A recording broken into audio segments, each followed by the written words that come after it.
তালুকদার বাড়ির উঠোন যেন আর উঠোন নয়, এ এক রক্ত স্নান যুদ্ধক্ষেত্র।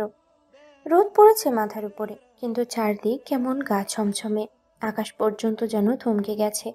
সেই আকাশের নিচে দাঁড়িয়ে তালুকদার পরিবারের নারীরা আজ এক ভয়াল নাটকের দর্শক। বড় তালুকদার বাড়ি আবারও আস্তার রক্ত লাল, পুরুষদের রক্তে লাল। মেহনুর দাঁড়িয়ে আছে বেলকুনিতে, পর্দার ফাঁক গুলে দেখছে সবকিছু। চোখ স্থির, ঠোঁট নিঃশব্দ, পা যেন মাটি হয়ে গেছে ওর। এই বাড়ির প্রতিটি ইট, প্রতিটি দেয়াল আজ সাক্ষী এক ভয়ঙ্কর প্রতিশোধের। তিনজন পুরুষ, জসিম জমিদার এবং তার দুই ভাই সহ, ওদের উঠোনে বাঁধা খুঁটির সাথে মুখে গামছা গোজা, শরীর কাঁপছে, চোখে আতঙ্ক। তারা এসেছিল 3 দিন আগে, ভেবেছিল শেষবার দেশে এসে সব বিক্রি করে পালাবে। ভাবেনি যে এহসান অপেক্ষা করে আছে রক্তচক্ষু নিয়ে এক ভয়ঙ্কর শাস্তি হাতে।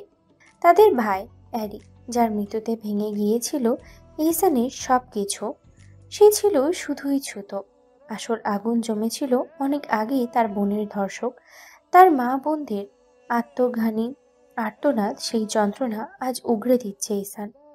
প্লাস দিয়ে একে একে তুলে নিচ্ছে ওদের হাতের নখ। কোনো তাড়াহুড়ো নেই, এক একটা চিৎকার যেন এক একটা শ্লোক প্রতিশোধের। জসিম আর তার ভাইরা গর্জন করছে যন্ত্রণায়, কিন্তু এই চিৎকারেই তৃপ্তি এহসানের ঠোঁটে। সে হেসে বলে, আরো করো। সেদিন ওর বোনেরা করেছিল এমন চিৎকার, আমার ভাই করেছিল, আর তোরা ছিলি তার কারণ। এনাম গর্জে ওঠে। তাদের চোখের সামনে দাঁড়িয়ে এলি, জসিমের মেয়ে, এরিকের বোন, বাধা, কাঁপছে পুরো শরীর, চোখ জলে ভিজে উঠেছে, মুখে আতঙ্ক জমে বরফ। এহসানের বাবা মনিরুল সাহেব, চোখে প্রশান্তির রেখা। আজ তার ছোট ছেলেকে দেখে বুক ভরে উঠেছে। তিনি চুপচাপ দাঁড়িয়ে দেখছেন এই নরক নাট্য, যেন তার রক্তের প্রতিশোধ।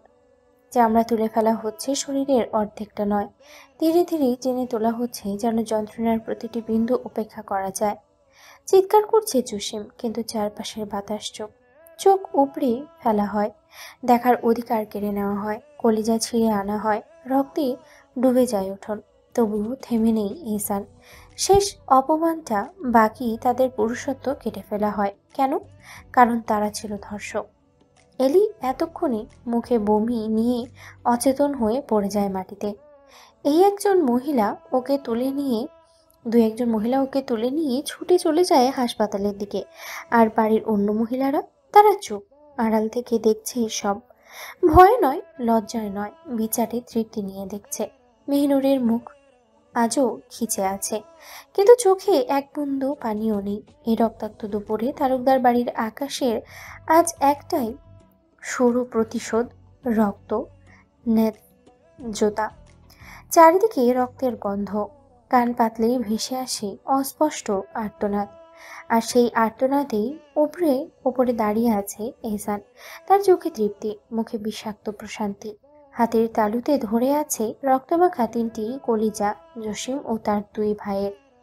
তাদের বুক ছিঁড়ে হৃদয় উপড়ে এনে সে দাঁড় করিয়েছে 3টি রক্তাক্ত টুকরো নিজ বাবার সামনে। এক হাতে সে চেপে ধরেছে শরীরের রক্তমাখা অংশ। রক্ত টুকটুক করে ঝরছে এক বড় বালতিতে। পাত্র যেন কানায় কানায় পূর্ণ হয়ে উঠেছে প্রতিশোধের রক্তে। এহসান হাঁটু গেড়ে বসে, বালতি তুলে ধরে নিজের বাবার সামনে, চোখে কান্না, ঠোঁটে রাগ। নরম কিন্তু কাঁপা কণ্ঠে বলে, আব্বা, দেখুন দেখুন, কত রক্ত।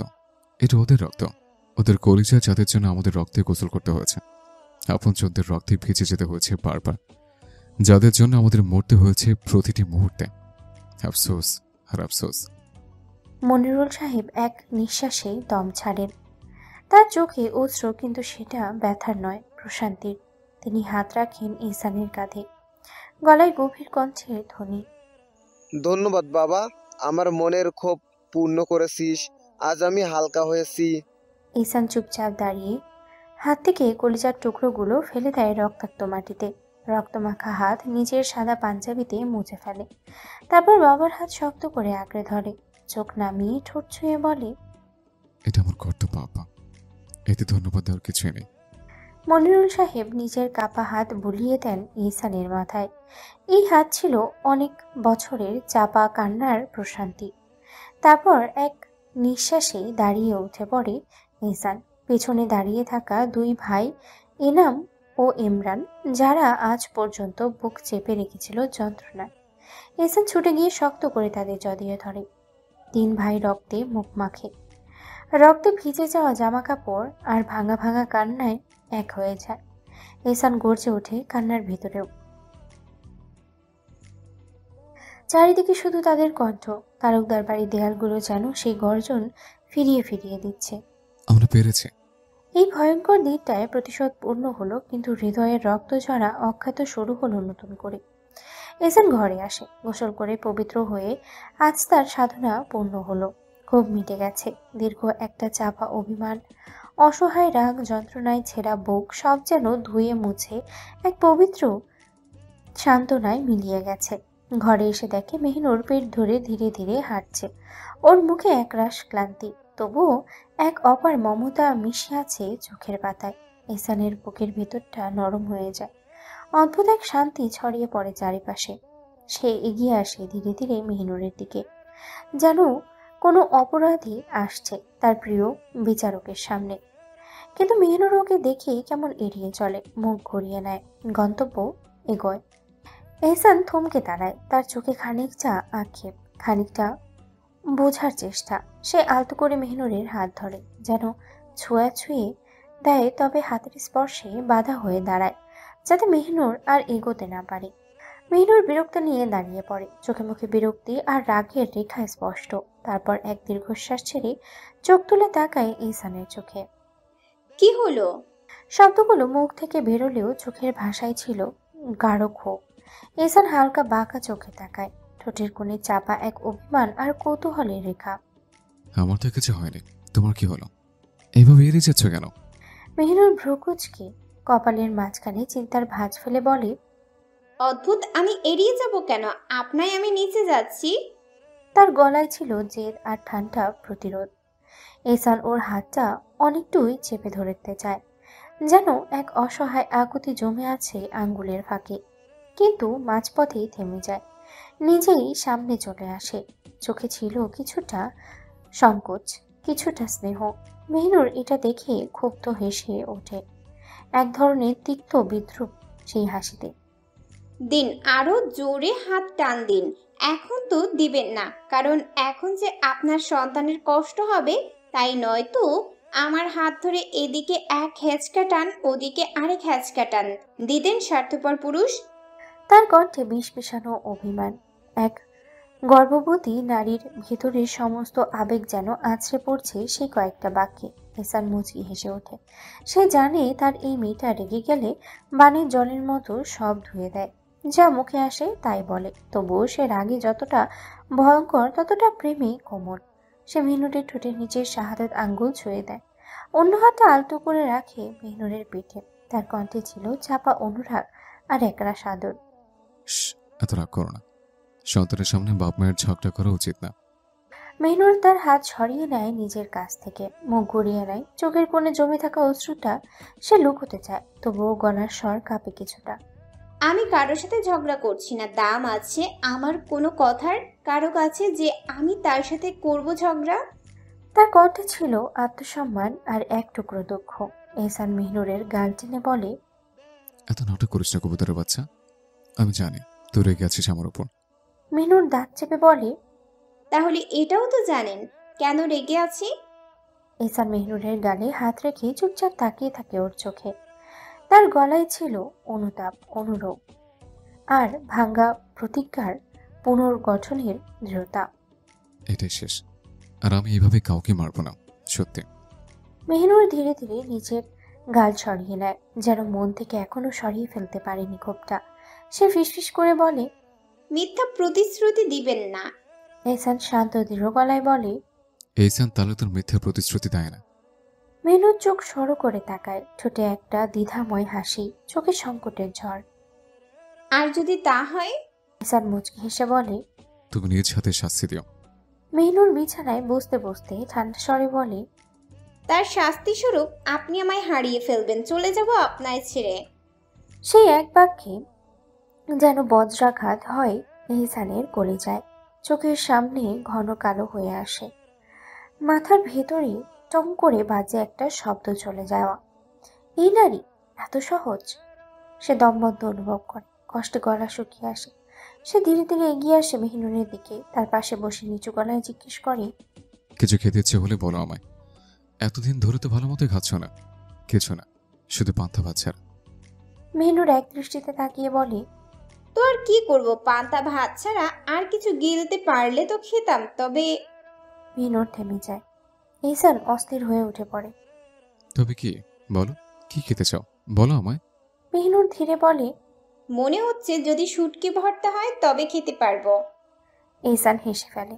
সেই হাসিতেই শান্তি, আনন্দ, আবার দায়িত্বের ছোঁয়া। আচ্ছা ঠিক আছে, আমি ব্যবস্থা করছি।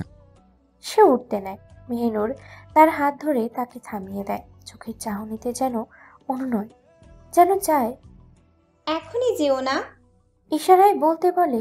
এহসান আলগোছে বসে পড়ে ওর পাশে। মেহিনুর মাথা এলিয়ে দেয় ওর কাঁধে, চোখ বন্ধ করে নিঃশব্দে শ্বাস নেয়, যেন ওর বুকের ভিতরে জমে থাকা কষ্টগুলো একটু শান্তি চায়। এহসান মুচকি হেসে হাত বুলিয়ে দেয় তার প্রিয়তমার মাথায়। তার ঠোঁট কাঁপিয়ে এক নীরব প্রার্থনায়। এই নারী, এই প্রেমিকা, তিনি তো তার শ্রেষ্ঠ নিয়ামত, যাকে ধরে রাখতে পারা রবের এক অনন্ত করুণা। এহসান হাতে এক খুদে সাদা কালো ছোপ ছোপ রঙের বিড়াল নিয়ে বাড়িতে প্রবেশ করে। বাইরে তখন রোদের ঝিলিক, হালকা বাতাস, একটা প্রশান্ত দুপুর। ঘরে ঢুকেই ডান দিকের ছোট্ট ঘরে ঢুকে পড়ে।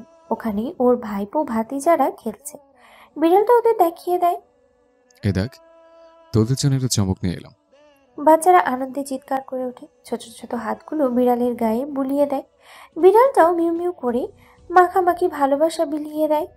কিছু সময় ওদের সাথে কাটায় এহসান, চোখে মুখে প্রশান্তির রেখা। তবুও কোথাও একটা ব্যস্ত ক্লান্তি ভর করেছে চোখের কোণায়। বিড়ালটাকে নিয়ে আবার উঠে আসে ঘরে। ঘরে ঢুকেই চোখ পড়ে বেলকুনির দিকে।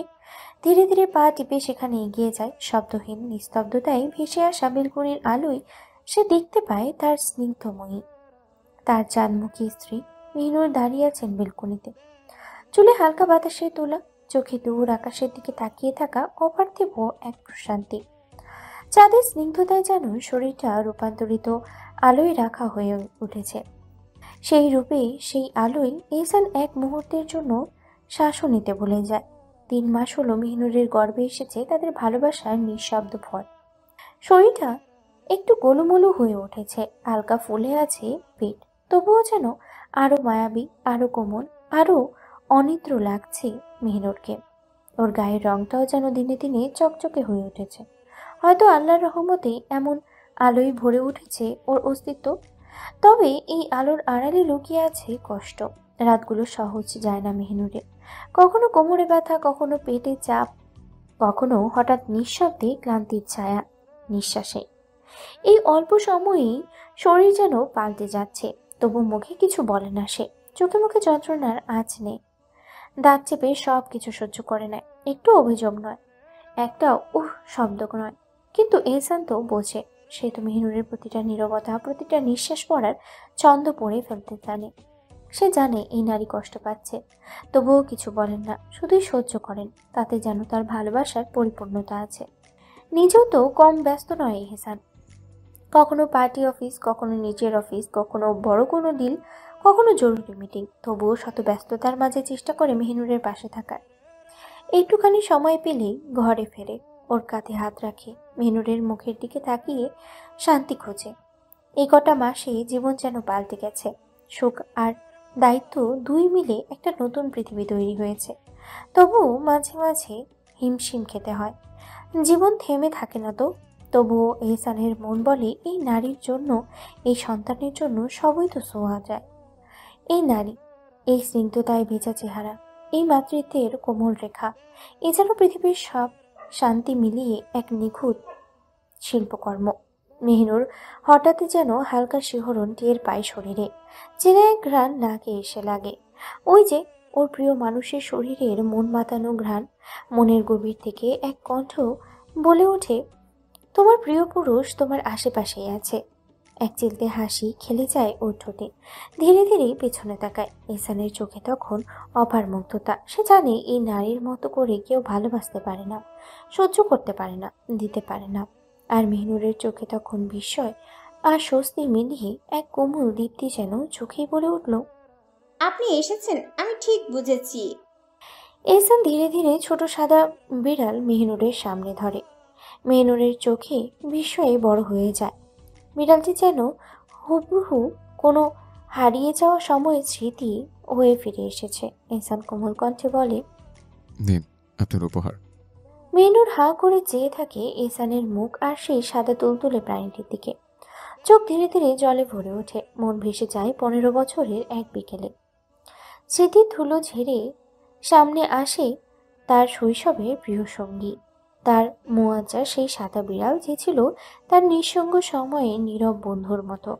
কাপা কণ্ঠে বলে, মুয়াজ্জা, আমার মুয়াজ্জার মতন এটা। এহসান একটু কাছে এগিয়ে এসে বলেন এক অদ্ভুত স্নেহে ভরা কণ্ঠে, নেবে না কোলে? এটা তোমার সে প্রিয় বিড়াল নয়, কিন্তু ঠিক তার মতো তার ছায়া হয়ে এসেছে আজ তোমার জীবনে। মেহনুর কাঁপতে থাকা হাতে সাদা বিড়ালটিকে কোলে তুলে নেয়। তার চোখ ভিজে যায়, ঠোঁট কাঁপে, শরীরের মধ্যে দিয়ে এক নরম স্নেহের ঢেউ বয়ে যায়। সে নীরবে বিড়ালটির শরীরে হাত বুলিয়ে যায়, যেন সে স্পর্শ করছে শৈশবের এক কষ্টে ঢাকা ভালোবাসাকে। এহসান এগিয়ে তাকিয়ে নরম স্বরে বলে, তোমার মুয়াজ্জা, ওকে আমিও খুব মিস করি। তোমার তো দেখাই হচ্ছিল ওর কারণে। মেহনুর চোখ বড় করে তাকায় তার দিকে, অবাক হয়ে প্রশ্ন করে। কিরে, কিভাবে? এহসান এক চিলতে মুচকি হাসি দিয়ে এগিয়ে আসে, তার গালে হালকা করে হাত রাখে।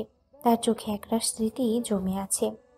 প্রতিদিন ফজরের নামাজের পর তুমি তোমাদের উঠানে ছোট ছোট পাচারে করতে করতে, ওকে নিয়ে খেলতে দৌড়াতে। তোমার মুয়াজ্জা আর তুমি যেন ছিলে একই আত্মা। তোমার হাসির শব্দ ওর দৌড় সব মিলে এক স্বপ্নময় ভোর হয়ে উঠতাম। আমি দূর থেকে দেখতাম, নিঃশব্দে, অবাক হয়ে। তুমি দেখতাম প্রতিদিন। মেহনুরের গলা শুকিয়ে আসে। সে চেয়ারে বসে পড়ে, বিড়ালটিকে নামিয়ে দিয়ে বলে, আপনি আপনি আমায় দেখতেন কিভাবে, কখন থেকে? এহসান হেসে ফেলে, একটু খুনসুটির ভঙ্গিতে বলে, এত অস্থির হয় না, আজ তো সব জানার পালা। তুমি শুধু ভালোবাসিনি, তোমার প্রতিটি দিন, প্রতিটি অভ্যাস আমি মুখস্থ করেছি। তোমার হাঁটা, তোমার হাসি, তোমার মুয়াজ্জাকে করে নেওয়া, সব দেখেছি। মেহনুর রাগে চোখ পাকায়, ঠোঁট কাঁপে। ঠিক তখনই এহসান হঠাৎ করে মুখ এগিয়ে আনে, মেহনুরের থুতনিতে থাকা ছোট্ট তিলে ঠোঁট ছুঁয়ে দেয়। মেহনুর দাঁত চেপে বলে, সব সময় মনে হয় এইসব ধান্দাতেই আপনি ব্যস্ত থাকেন। এহসান হেসে বলে, তোমার মতো রূপবতী নারীর সামনে থাকলে আর কে ধান দাঁড়বে বলো তো মনে? আর তোমার থুতনির এ তেলে ঠোঁট ছোঁয়ানোর লোভ সামলানো যে দায়। মেহনুর বিরক্ত হয়ে সোফায় বসে পড়ে। বিড়ালটি তার পায়ের পাশে এসে বসে। সে গম্ভীর গলায় বলে, এবার বলুন, কিভাবে, কখন, কোথায় আমাকে আপনি প্রথম দেখলেন আর কতবার? এহসান মুচকি হেসে মেহনুরের পাশে বসে। চারপাশ নিস্তব্ধ, বাতাসে ভেসে আসে ফেলে আসা সময়ের গন্ধ। তার গলার স্বর যেন এক আবছা স্মৃতির গহ্বর হয়ে উঠে আসে। তখন আমার বয়স 20, তুমি হয়তো 12 কিংবা 13। একটা কোমল সকাল ছিল সেদিন, শাওয়াল মাসের 3 তারিখ। ভোরের আলো তখনও ধপধপে হয়ে ওঠেনি, আর আমি ফিরছিলাম ফজরের নামাজ পড়ে। হঠাৎই তোমায় দেখলাম, তোমার পরনের সাদা একখানা নামাজের হিসাব, গায়ে কালো গাউন, চোখে মুখে নামাজের পবিত্র আলো, আর ঠোঁটে সে নিষ্পাপ নির্ভর হাসে। তুমি হাসতে হাসতে দৌড়ে যাচ্ছিলে তোমার মুয়াজ্জার পেছনে। পেছনে ছুটছিল মেহরুব আর মেহেরাজ। সে এক মুহূর্তে আমি আমার দুনিয়াটাকে বদলে দিলে। সে মুহূর্তে কিছু একটা চেপে বসেছিল হৃদয়ে, অজানা অদেখা এক অনুভব। চুপচাপ ফিরে এসেছিলাম বাড়ি, কিন্তু মাথার ভেতর শুধু তুমি।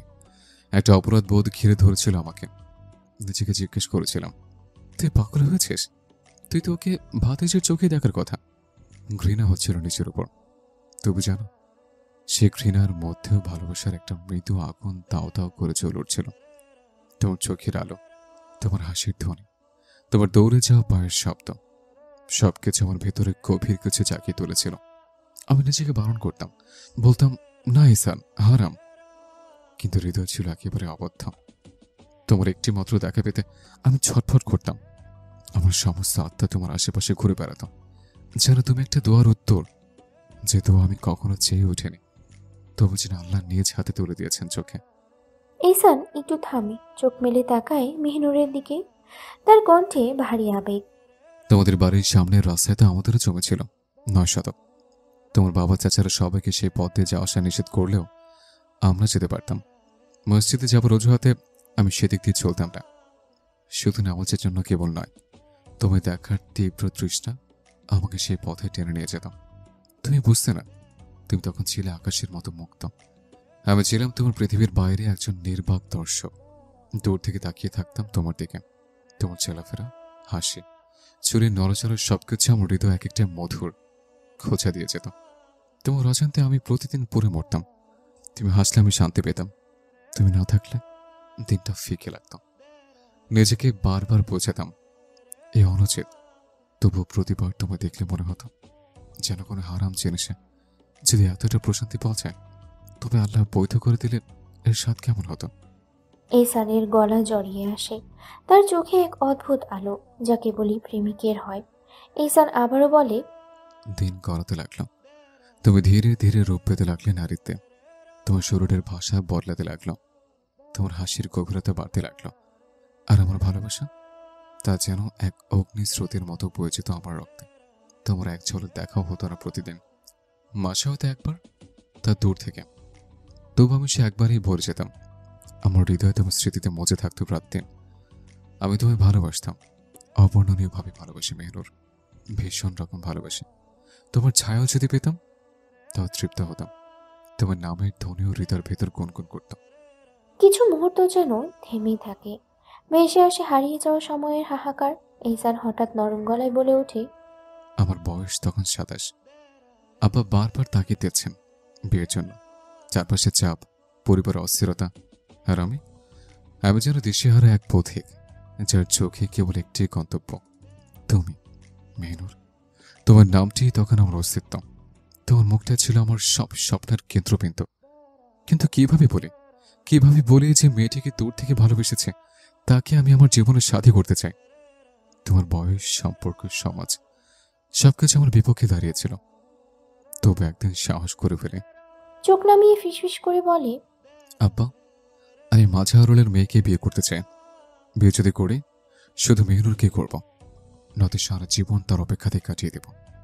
ঈশানের কণ্ঠ কেঁপে ওঠে। সে বলে, আমি ভেবেছিলাম আব্বা হয়তো রাগ করবেন, শাসন করবেন, কিংবা থাপ্পড় দেবেন, কিন্তু না, তিনি শুধু গভীরভাবে আমার চোখে তাকালেন। ভাইজানাটা প্রতিবাদ করলাম, তো আব্বাকে যখন চুপ থেকে বললেন, আচ্ছা দেখা যাক। ওইটুকু শুনে আমি যেন উঠতে লাগলাম। আমার মনে সেদিন এক নতুন সূর্য উঠেছিল। সে রাতে মসজিদে গিয়েছিলাম, শেষদায় পরে তোমায় হারাম করে দেখার জন্য মাপ চেয়েছিলাম, খেতে খেতে চেয়েছিলাম, হে আল্লাহ, যদি ভালোবাসা হারাম হয় তবে তুমি নিচে হালাল করে দাও মেয়েটিকে আমার জন্য। আমার বুক ভেঙে পড়ছিল, কিন্তু মন বলছিল তুমি একদিন আমার হবে। এখানে ঈশান একটু থামে। তার চোখ জলে টলমলে, স্মৃতির ভারে ভারাক্রান্ত। তোমার বাবার কাছে প্রস্তাব নিয়ে যাওয়া হলো। প্রথমে তারা তীব্রভাবে না বলে দিল। তাদের গর্ব, অভিমান, সমাজ সবকিছু যেন তোমার সামনে এক দেয়াল তুলে দিল। তবু হঠাৎ এক চুক্তি হয়। পশ্চিমের বন্তি তর্কসগসির মাঝে এক সমঝোতা তারা রাজি হয়, শুধু নামমাত্র এক বিয়ের চুক্তিতে। আমার খুশি লাগছিল, ভাবছিলাম অবশেষে তুমি আমার হলে।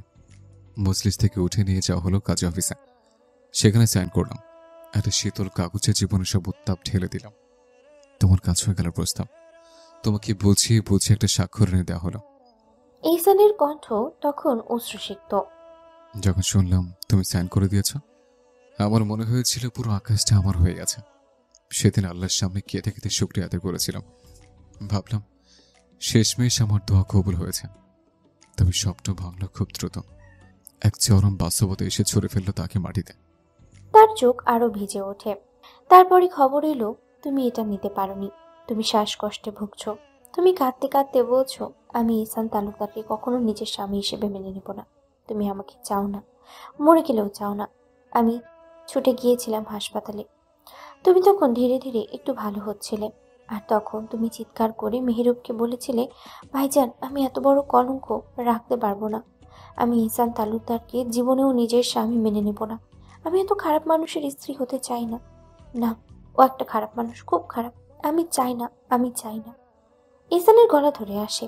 সে নিজের বুকের বাম পাশে আঙ্গুল রাখে, চোখে পানি, কণ্ঠে অগ্নি। এই এখানে এই বুকের ভেতরে এমন ব্যথা উঠেছিল যেটা কোনো ওষুধে সারে না। তোমার প্রতিটি বাক্য যেন তীর হয়ে বেঁচছিল আমার হৃদয়ে। সেদিন আমি বুঝলাম, ভালোবাসা যদি হয় একতরফা, তবে তার সবচেয়ে বড় আজাব। মেহনুর বিস্ময়ে তাকিয়ে থাকে ইহসানের চোখে। চোখের তারা যেন হঠাৎ কোনো অচেনা ভাষার কথা বলে ওঠে। তার মনে উল্টোপাল্টা হয়ে যায়। একজন মানুষ এতটা ভালোবাসতে পারে, এতটা নিবেদন নিয়ে কাউকে চাইতে পারে। তার চোখের কোণ ভিজে ওঠে। চোখের জল কিছুটা বিস্ময়ে, কিছুটা অনুশোচনায়, আর বাকিটুকু এক গভীর অপারগ বোধে। ইহসান আবারও বলে, তোমার বাপ চাচা বলেছিল কিছুদিন সময় দিতে, যাতে তুমি আমায় একটু একটু করে মেনে নিতে পারো। কিন্তু তারা তারা তো মির্জাফর, তাদের ভিতর ছিল অন্য খেলা। তারা তো আমার প্রাণ, আমার ভালোবাসাকে অন্যের হাতে তুলে দেওয়ার চক্রান্তে মেতে উঠছিল। আমি আর সময় দিইনি, তোমায় মাদ্রাসা থেকে তুলে আনলাম নিজের হাতে, নিজের অধিকার বলে। আবারও বিয়ে করলাম তোমায়। তুমি জানো মেহনুর, আমি চাইনি তোমায় জোর করে পেতে। আমি চাইনি সমাজের চোখে শুধু বৈধ নয়, রবের দরবারও হালাল করে তোমায় কাছে টানতে। কিন্তু পারিনি। সময়ের, পরিস্থিতির, ষড়যন্ত্রের কাছে আমি হেরে গেছিলাম। তবু আমার হৃদয় জানে আমি পাপের প্রেম করিনি। আমি রাতের আধারে তাকিয়ে কেঁদেছি, তাহাজ্জুদের শেষে পরে আমার নাম উচ্চারণ করে বলেছে, হে আল্লাহ, আমি ওকে চাই, হালাল করে চাই, একটু ভালোবাসা দিয়ে চাই, আঁকড়ে ধরা এক প্রাণ চাই, যার নাম মেহনুর। ইহসানের চোখে তখন এক অব্যক্ত দীপ্তি। তার ঠোঁট কাঁপছে, কিন্তু কণ্ঠে প্রশান্তির ঝর্ণা। দেখো, আমার রব আমি হতাশ করেননি। আজ তুমি আমার, একান্ত আমার। তোমার স্পর্শে আজ তোমার অস্তিত্ব জেগে উঠেছে। মেহনুর ধীরে ধীরে এগিয়ে আসে ইহসানের দিকে। চোখে ভেসে আছে নরম এক কৃতজ্ঞতা। নীরব চরণে এসে দাঁড়ায় তার পাশে এবং মাথাটি আলতো করে রাখে ইহসানের কাঁধে। এত ভালোবাসার জন্য ধন্যবাদ আপনাকে, আমার মতো তুচ্ছ একজন নারীকে এভাবে ভালোবাসার জন্য। ইহসান আকাশের দিকে তাকিয়ে নিঃশ্বাস ছেড়ে কণ্ঠে বলে, তুমি তুচ্ছ নও প্রিয়তমা, তুমি আমার বেঁচে থাকার মূল কেন্দ্র। মেহনুর হেসে ফেলে। এক নিঃশ্বাসে তাকায় আকাশের তারা ভরা আকাশের দিকে। আমি তো ভাগ্যবতী, কারণ এক পাপিষ্ঠ মানুষ আমায় ভালোবাসেন। আর পাপিষ্ঠদের ভালোবাসা হয় তীব্র, খুব তীব্র। ইহসান হালকা ঘুরে মেহনুরের চোখে চোখ রাখে, তারপর নিঃশব্দে তাকে জড়িয়ে ধরে। মেহনুরও তাকে আপন করে নেয় নিজের সমস্ত ভালোবাসা দিয়ে। একটু পর ইহসান আলগা হয়ে হাঁটু গেড়ে বসে পড়ে মেহনুরের সামনে। তার পিঠের উপরে হিজাব সরিয়ে দেয় আলতো করে, আলতো ছুঁয়ে দেয় এক গভীর মমতায় তার লুকানো অস্তিত্বকে। আসসালামু আলাইকুম আমার প্রিয় পবিত্র অস্তিত্ব। মেহনুর মুচকি হেসে ওঠে। এহসান মুখ গুজে দেয় মেহনুরের পেটে, তার নিজের সন্তানকে অনুভব করতে, ছুঁয়ে থাকতে। মেহনুর মাথায় হাত বুলিয়ে দেয় এহসানের। আপনার সন্তানও আপনার মতো বেজাত হয়েছে, একবার শান্তি দেন আমায়। এহসান মেহনুরের পেটে মুখ গুজেই হেসে ওঠে। জাতে তালুকদার, আর তুমি আমাদের বানিয়ে দিলে বেজাত। মেহনুর ঠোঁট বাঁকিয়ে বলে, আমার শান্তি না দিলে আমি এসব কিছু বলবোই। এহসান মায়া ভরা কণ্ঠে বলে, বলুন, যাচ্ছে বলুন। সব অভিমান, সব আবদার আমি এহসান তালুকদার মাথা পেতে শুনে নেব। একটা নিঃশব্দ সময় পেরিয়ে যায়। মেহনুর হঠাৎ প্রশ্ন করে, এত ভালোবাসেন কেন আপনি আমায়? এহসান হেসে উত্তর দেয়। ভালোবাসি বলে তো এত ভালোবাসে। দুজনেই হেসে ওঠে। আকাশ তখনও জেগে, তারাদের আলোয় জ্বলজ্বল করে তাদের ভালোবাসার প্রতিটি মুহূর্ত। ছাদটা নিস্তব্ধ, আকাশের গায়ে হালকা মেঘেরা খেলা করছে। দূরের গলির কুকুর ডাক ভেসে আসছে হালকা বাতাসে। সেই নীরব ছাদে পাশাপাশি বসে আছে নুরি আর মেহরুব। মেহরুব বইয়ের পাতায় চোখ গুজে রেখেছে, আর নুরি চুপচাপ তাকিয়ে আছে তারই দিকে। হঠাৎ নুরি নরম স্বরে বলে ওঠে, মেহরুব ভাই, একটা আবদার ছিল। মেহরুর বইয়ের পাতা থেকে মুখ তুলে ধীর ভঙ্গিতে তাকায় নুরির দিকে। কি? নুরি ছটপটিয়ে ওঠে। মেহরুব ওর পাশে এসে বসে। কিন্তু মুখে যেন তালা পড়ে গেছে। শরীরটা ঠান্ডা হয়ে আসছে লজ্জায়, চোখ নামিয়ে ফেলে সে। শব্দ খুঁজে পায় না। মেহেরুব মুখ ফিরিয়ে আবার বইয়ের পাতায় চোখ বুলিয়ে নেয়। বিরক্তির গলায় বলে, যদি এভাবে লজ্জা মরিস তো দয়া করে বোন, তুই আমার আশেপাশে আসিস না। তোর কারণ ছাড়া এই লজ্জা দেখলে আমারই নিজের লজ্জা লাগে। নুরি মুখ ফুলিয়ে বলে। হুম, বলতে চেয়েছিলাম, বলবো না। মেহেরুব তার দিকে না তাকিয়ে বলে, বল শুনি, কি আবদার? নুরি ঠোঁট কামড়ে বলে ফেলে, আমি আপনার ভালোবাসা নিবেদন করতে চাই। ওই যেমন প্রিয় পুরুষকে ফুল দিয়ে, ওভাবে। আপনি রাজি হবেন? মেহেরুব বিস্ময়ে তাকিয়ে থাকে নুরির দিকে। মেয়েটা এতদিনে বইয়ের মতো কথা বলেছে, নয়তো সারাদিন লজ্জায় মুখ ঢেকে রাখে। তার ঠোঁটে মুচকি হাসি খেলে যায়। অবশ্যই, তবে রাজির মতো করতে হবে, নয়তো রাজি হবে না। নুরি লাফিয়ে উঠে দৌড়ে ছাদের এক কোণে চলে যায়। পেছনে ফিরে বলে, অবশ্যই রাজি হবেন। কিছুক্ষণ পর এক হাতে কাঠগোলাপ ফুল নিয়ে ফিরে আসে সে। মেহেরুব এর সামনে হাঁটু গেড়ে বসে, ফুলটা বাড়িয়ে দেয়, চোখ বন্ধ করে নেয় এক গভীর শ্বাস। তারপর বলে ওঠে, আমি আপনায় ভীষণ ভালোবাসি আমার প্রিয় মেহরুব ভাই। আমি নিজের থেকেও আপনাকে বেশি ভালোবাসি, অনেক ভালোবাসি। এক সমুদ্র ভালোবাসা আমার অন্তরে আপনার জন্য ঢেউ খেলে প্রতি মুহূর্তে। আপনি আমার প্রিয়র চেয়েও প্রিয় পুরুষ। আমি আপনার প্রতি ভীষণ অন্তহীন ভালোবাসা রাখি। মেহেরুব বাকরুদ্ধ হয়ে যায়।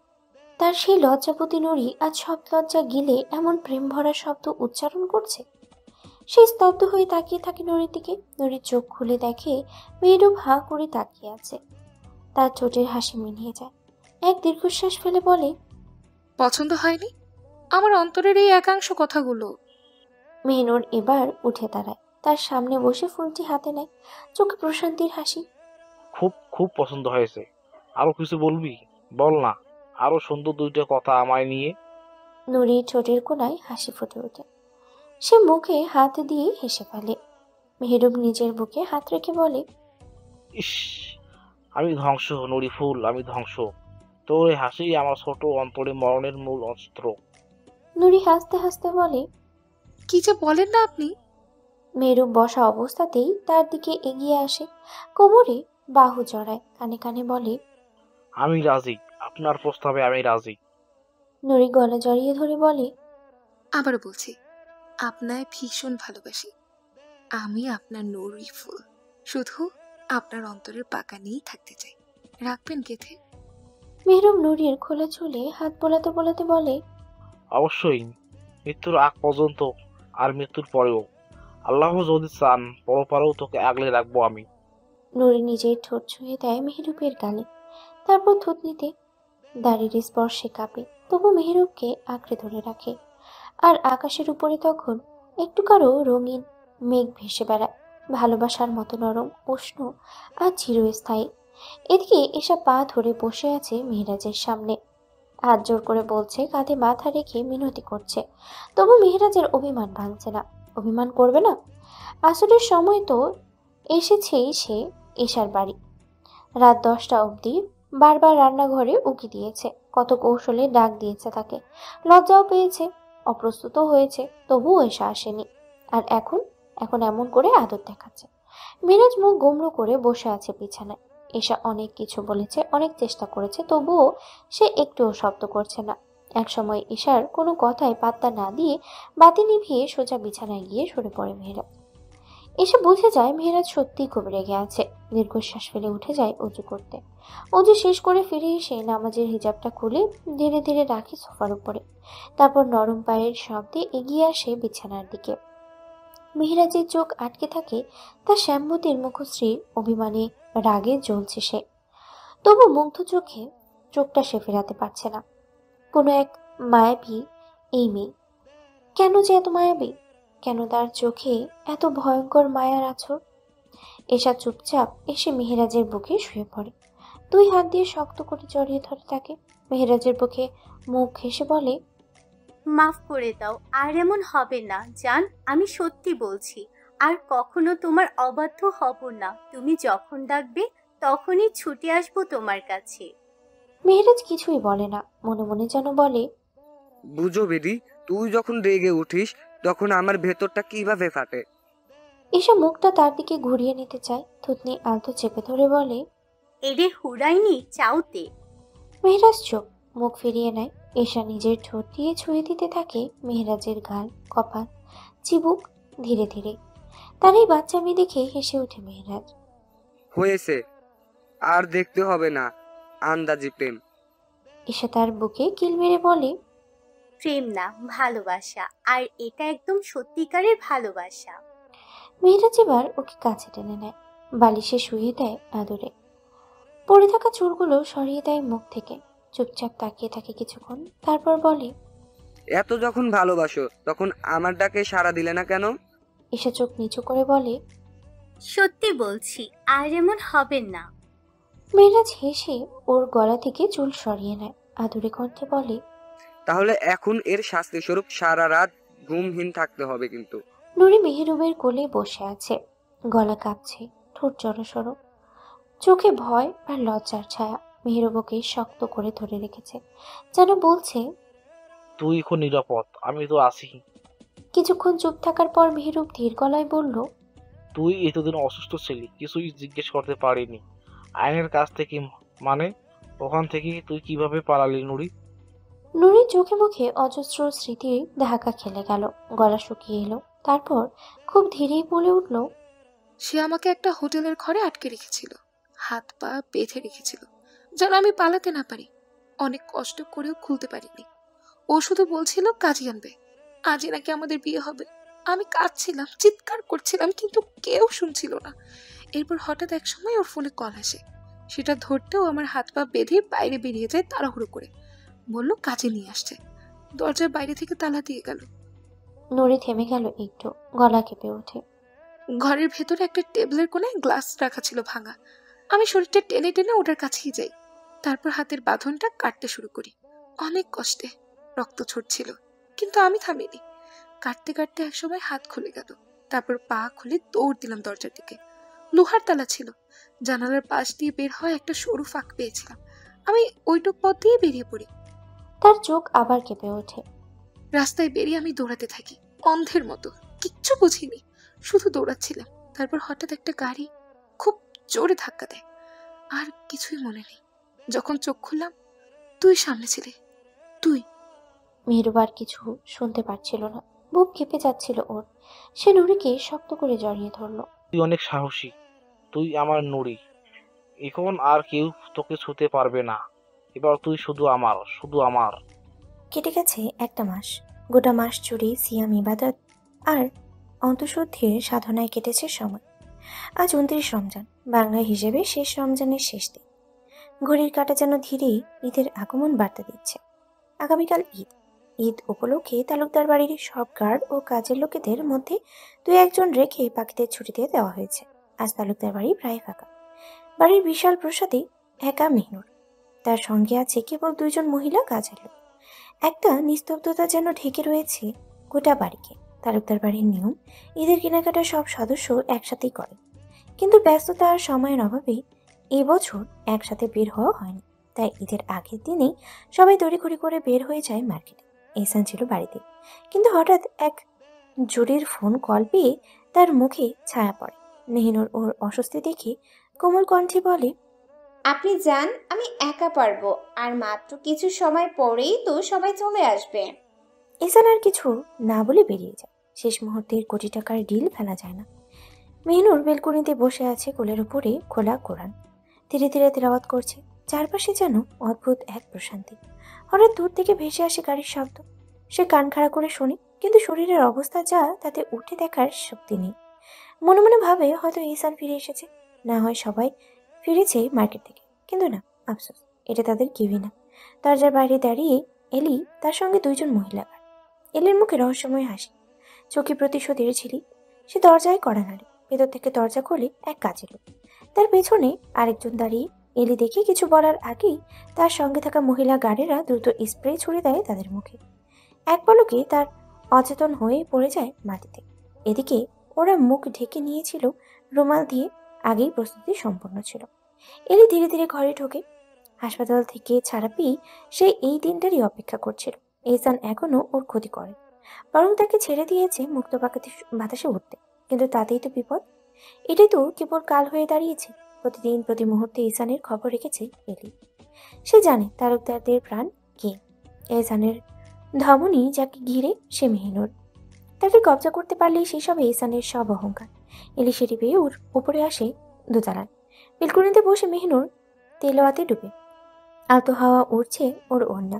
ঠিক সে টের পায় কেউ এসেছে ঘরে। পড়া থেমে যায় সে। মনে করে হয়তো এহসান এসেছে। এলি এদিকে ওদিকে খুঁজছে মেহিনুরকে। মেহিনুর বেলকুনি থেকে আওয়াজ দেয়, শুনুন, এদিকে আসুন, আমার আপনার দরকার আছে। এলি থমকে যায়। ধীরে পা ফেলে এগিয়ে যায় বেলকুনির দিকে। তার মুখে এক অদ্ভুত দৃঢ়তা। মেহিনুর তাকে দেখে চমকে ওঠে, চোখ বড় হয়ে যায়। তুমি? বলতে যাবে কিছু, তার আগেই এলি নিজের মুখে রুমাল তুলে নেয়। মুখের সামনে স্প্রে করে দেয় ঠান্ডা নিঃশ্বাসের মতো বিষাক্ত গন্ধ। মুহূর্তেই অজ্ঞান হয়ে এক জ্ঞান হারিয়ে যায় মেহিনুরে। তালুকদার বাড়ির শান্ত দুপুরের আড়ালে নেমে আসে এক অজানা অন্ধকার। একটি ভয়ঙ্কর মোড় নিচ্ছে গল্প। ঈদের আগের দিন যে রূপ নিল বিভীষিকার। জঙ্গলের গভীরে নিস্তব্ধ এক ভাঙ্গ। চারপাশে শুধুই গাছের নিঃশব্দ ফিসফাস আর বাতাসের শীতল হাহাকার। সেই নির্জনতাকে ছিঁড়ে এহসানের ক্ষীণ শ্বাস প্রশ্বাস। সে হাঁটু গেড়ে বসে আছে নিজের উপরে। কপাল থেকে গড়িয়ে পড়া রক্ত চোখের কোণ পর্যন্ত পৌঁছে গেছে। ঠোঁটে রক্তের ফোঁটা রেখে গালের এক পাশে ফুলে উঠেছে। পেছনে হাত বাঁধা, গায়ের পাঞ্জাবি রক্তে আর ধুলোয় চিটচিটে। চোখে বিষণ্ণ এক যুদ্ধ, ভিতরের যুদ্ধ। এহসান এর সামনে চেয়ারবন্দি মেহিনুর। তার আর্তনাদে কেঁপে উঠেছে এই নির্জন বাংলোর প্রতিটি দেয়াল। কণ্ঠে হাহাকার, আর্তনাদ আর চিৎকার। আমার স্বামীকে ছেড়ে দিন, আল্লাহর জন্য ছেড়ে দিন। আমায় মারুন, আমায় শেষ করুন, কিন্তু ওকে না, ওকে কিছু করবেন না। মেহিনুরের কণ্ঠ এতটাই করুণ, এতটাই বেদীর্ণ যে মেহিনুর নিজের মৃত্যু চাচ্ছে কেবল ইহসানের জন্য। ইহসান চেয়ে থাকে স্তব্ধ হয়ে, বুকের ভিতর ধরপড় করে ওঠে। অথচ এই সে এহসান যে মৃত্যুর আর্তনাদকে খেলনার মতো দেখছে, শত মানুষের কান্নাকে ধুলোয় মিশিয়ে দিয়েছে। আজ আজ যখন কান্না তার নিজের প্রাণ থেকে বের হচ্ছে, তখন মনে হচ্ছে হৃদয়টা ছিঁড়ে আলাদা করে যাচ্ছে। এলে দাঁড়িয়ে আছে পাথরের মতো মুখে, চোখে আগুন। নিজ হাতে প্রতিশোধ নিচ্ছে বাবা আর ভাইয়ের মৃত্যুর। আর তার শিকার এহসান। এহসান চাইলে এই মুহূর্তেই সব উল্টে দিতে পারত, এদিকে গুড়িয়ে দিতে পারত, কিন্তু না, তার নারী, তার প্রাণ মেহিনুর আজ বন্দী এই নরকের হাতে। একটু ভুল, একটু অগ্রাসী প্রতিক্রিয়ায় সে ঝরে যাবে, চিরতরে হারিয়ে যাবে তার সেই স্নিগ্ধ ভালোবাসা। এলি নিজের গাড়িতে করে এহসানকে নিয়ে এসেছে মেহিনুরের ছবি দেখিয়ে, কারণ সে জানে এহসান নিজে না এলে কখনো আসবে না। আর যদি আসে, লোকজন নিয়ে আসবে, তখন এলি থাকবে না, তার নারী সুরক্ষিত থাকবে না। তাই সে নিজে এসেছে একা। এলি মেহিনুরের সামনে এগিয়ে গিয়ে ঠান্ডা কণ্ঠে বলে, ভালোবাসো ওকে? মেহিনুর চোখ চলে ঝাপসা, মাথা নেড়ে সে বলে, ভালোবাসি, ভীষণ ভালোবাসি, বুক ভরে প্রাণ দিয়ে। এহসানের গলা শুকিয়ে আসে, বুকের মাঝে ছটফট করতে থাকে আবেগের দাবানল। এই প্রথম সে শুনছে নিজের জন্য এই স্বীকৃতি মৃত্যুর ঠিক আগে। এলি আচানক এক চর বসিয়ে দেয় মেহিনুরের গালে। শব্দটা বাংলোর নিস্তব্ধতার ছুরির মতো কেটে যায়, কিন্তু মেহিনুর কাঁদে না, ফেটে কাঁদে এহসান। আমার নারীকে ছেড়ে দাও। আমার প্রতি তোমার শত্রুতা থাক, ওর প্রতি নয়। কেন কষ্ট দিচ্ছ ওকে? কেন? এলি ঘাড় ঘুরিয়ে হিমকণ্ঠে বলে, চুপ, এত কথা কিসের? তারপর দাঁত চেপে চোখ রক্তবর্ণ করে বলে, তুমি মুত্তাকি নারী হয়ে এতটা নিকৃষ্ট একটা পাপীকে ভালোবাসো? মেহিনুর নিঃশব্দে বলে, ভালোবাসা নিকৃষ্টতা দেখে না, তাই নিকৃষ্টকেও ভালোবাসি, ভীষণ ভালোবাসি। এলির চোখ আগুন হয়ে ওঠে, সে গর্জে ওঠে, তুমি জানো না পাপীদের ভালোবাসা মানে নিজের মৃত্যুর সাথে চুক্তি? পারবে ওর জন্য প্রাণ দিতে? মেহিনুরের চোখে অজস্র ছলছল করে ওঠে অশ্রু। তারপর যেন মৃত্যুর সঙ্গে প্রেম করে নেয়া সাহসিকতায় সে বলে, পাপ বিদ্ধকে ভালোবেসেছি, তার পাপের তাপেই তো জ্বলে মরতে হবে আমায় অনন্তকাল, তাই প্রাণ দিলে আমার আপত্তি নেই। এলি একজনকে ইশারা করে, সে একটা চিকন ধারালো তীর এগিয়ে দেয়। একই সঙ্গে মেহিনুরের হাতের বাঁধন খুলে দেওয়া হয়। মেহিনুর উঠে দাঁড়ায়, পেটে যন্ত্রণায় মুখ কুঁচকে ওঠে। দাঁড়িয়ে দাঁড়িয়ে কাঁপছে সে দেহের যন্ত্রণায়, মনে ভয় আর হৃদয়ে ভালোবাসা। এলি ধীরে সামনে এসে বলে, আমি তোমার স্বামীর মতো নিকৃষ্ট নই। আমি তোমাকে ছেড়ে দিচ্ছি, তোমার সন্তানকে রেখে ছেড়ে দিচ্ছি। তুমি বাঁচবে, ঠিক থাকবে বোনের মতো। কেবল একটা শর্ত আছে। মেহেনুর স্তব্ধ হয়ে তাকিয়ে থাকে, কণ্ঠ কাঁপে। কি কি শর্ত? এলি তখন ঠোঁটে এক ভয়ঙ্কর ঠান্ডা হাসি টেনে বলে, তোমায় এই তীর চালাতে হবে ওর বুকের মধ্যে। মেহনুর যেন নিজেই একটা কাঠ হয়ে যায়, তার চোখে বিস্ময়, কণ্ঠে ভাঙা ফিসফিস। না না, এটা সম্ভব না। ইসান গম্ভীর, শান্ত, অথচ ছায়ার মতো ভয়ানক কণ্ঠে বলে, সম্ভব প্রিয়তমা, পাপ বিদ্ধদের বাঁচার অধিকার নেই। ইসানের চোখে আগুন। সে অনুভব করছে আজ হয়তো তার প্রিয়তমা তার জন্য প্রাণ দেবে। এই সত্য, এটাই অসহ্য। এলি মেহনুরের সামনে এসে দাঁড়ায়, চোখে অদ্ভুত এক জ্বলন্ত দৃষ্টিতে তাকিয়ে তীরর দিকে এগিয়ে বলে, যাও, যদি নিজের সন্তান আর নিজেকে ঠিক রাখতে চাও তাহলে ওর বুকে তুমি নিজে প্রথম তীর ঢোকাও। আমি চাই ওর প্রিয়তমার হাতেই হোক ওর ধ্বংস। শব্দগুলো বিষের মতো শিরা বেয়ে যায় বয়ে। হঠাৎই বাংলোর বাতাস আরো ভারী হয়ে ওঠে। ইসান দীর্ঘশ্বাস ফেলে, চোখে এক অব্যক্ত অভিমান। এই নারীর প্রার্থনা, এই নীরব প্রার্থনা। সে জানে আর মাত্র কিছু মুহূর্ত, আর কয়েক মুহূর্তেই সব শেষ হয়ে যাবে। মেহনুর নিশ্চয়ই তাকে মেরে ফেলবে। একজন মা নিজের সন্তানকে বাঁচাতে যা খুশি করতে পারে সব। ইসান চুপচাপ তাকিয়ে থাকে মেহনুরের দিকে, শুধু মৃত্যুর অপেক্ষা। মেহনুর কেঁদে উঠে বলে, না না, আমি পারবো না। কিন্তু এলে থেমে যায় না। এক হাতে ছুরি তুলে মেহনুরের পেটে ঘেঁষিয়ে বলে, ঢুকিয়ে দিই। এর আগে ইসান চিৎকার করে ওঠে, না না, এমন করো না, আমি মারবেও, আমায় মারবে। তার কণ্ঠে আকুতি, বুকের গহীন থেকে উঠে আসা করুণ আর্তনাদ। সে কাপা গলায় বলে, ভবিষ্যতের বেশি দিন বাঁচতে নেই, মেরে ফেলো, তুমি আমায় মেরে ফেলো। আমি তোমার হাতে নিজের মৃত্যু চাই প্রিয়তমা। মেহনুরের চোখ ছলছল করে ওঠে, তার হৃৎপিণ্ড ছিঁড়ে যাচ্ছে ভেতর থেকে। এমন মুহূর্তে, এমন বিকট বাস্তবতার সামনে বুক ধরফর করে কেঁপে উঠছে বারবার। মেহনুর এক পলকে ইসানের দিকে তাকায়, অতঃপর এলির দিকে। তারপর ধীরে ধীরে কাপা হাতে সেই তীক্ষ্ণ তীরটা তুলে নেয়। আঙ্গুল কাঁপছে, তবুও তীরটা ধরে রাখে। বুকের ভেতরে জ্বলছে আগুন, মনে হচ্ছে হৃদয় ভেঙে চুরমার হয়ে যাচ্ছে শব্দহীনভাবে। এহসানের বুক ধক করে ওঠে। সত্যি কি তার ভয়ের আশঙ্কাই সত্যি হতে চলেছে? এই তো শেষ মুহূর্ত, কিন্তু তার মন বলে কিছুই হয়তো ভুল হচ্ছে না। তার চেয়েও বড় সত্য এটাই, তার পরম সৌভাগ্য প্রিয়তমার হাতে মৃত্যু। কি অদ্ভুত এক প্রাপ্তি, কি ভয়ঙ্কর এক সৌন্দর্য। মেহনুরের পা কাঁপছে, সে কাঁপা পায়ে সে ধীরে ধীরে এগিয়ে আসে এহসানের দিকে। এটা শক্ত করে ধরে রাখে, যেন একটা সিদ্ধান্তের মুখোমুখি দাঁড়িয়ে সে।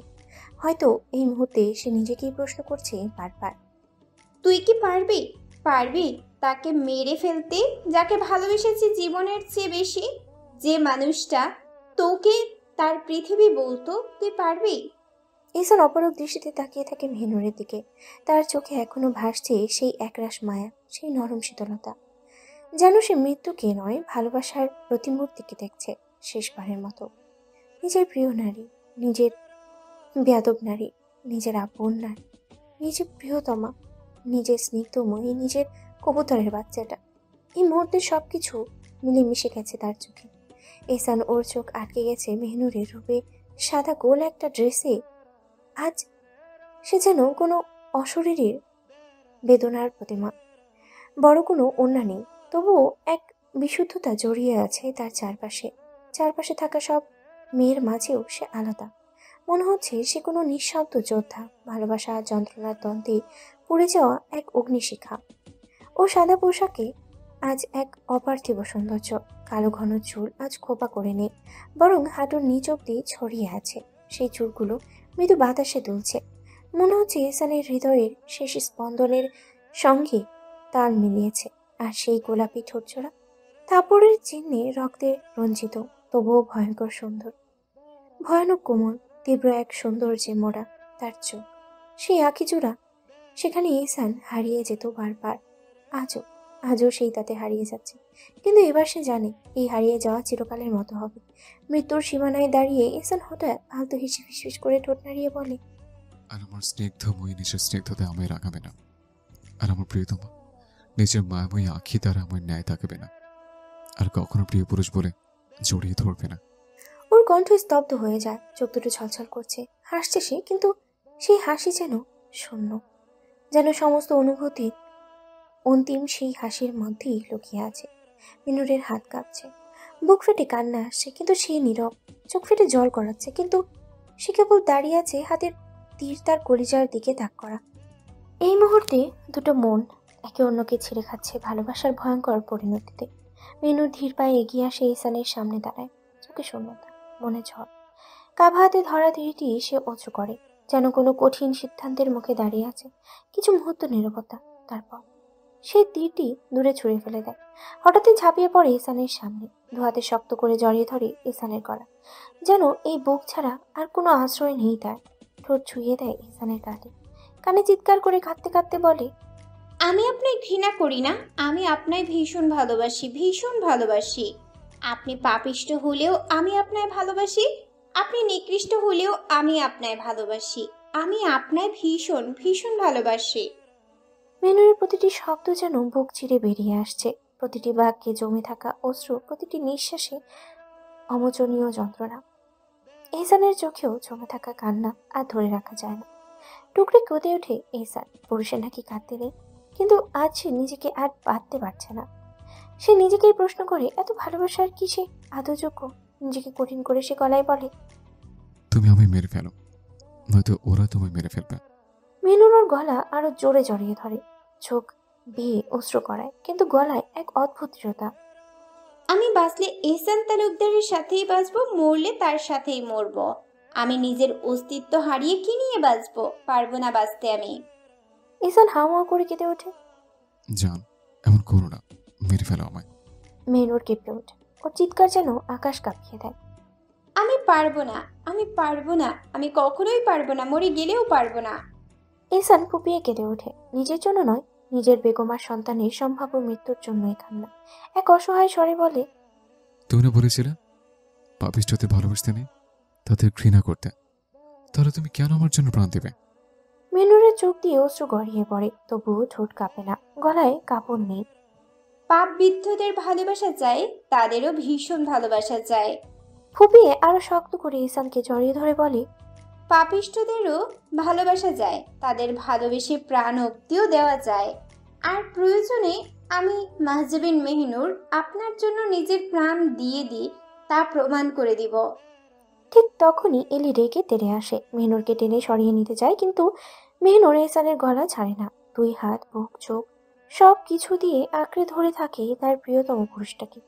দুজন মহিলা এসে টেনে সরিয়ে দেয় মেহনুরকে এহসান থেকে, কিন্তু মেহনুর পাগলের মতো ছুটে আসার চেষ্টা করে, চিৎকার করে বলে, আমাকে আর কিছু মুহূর্ত থাকতে দিন না, আমার পাপ বিদ্ধ পুরুষ এর পাপিষ্ঠ বুকে দিন না থাকতে। এলি ধাক্কা দিয়ে এক চোর বসিয়ে দেয় মেহনুরের গালে। এক মুহূর্তে সে শুভ্র মুখ রক্তে ভিজে যায়। এহসান চিৎকার করে উঠে, কণ্ঠ ফেটে যায় যন্ত্রণায়। আমার প্রাণকে ছেড়ে দাও, আমায় মেরে ফেলো, দয়া করো, ছেড়ে দাও।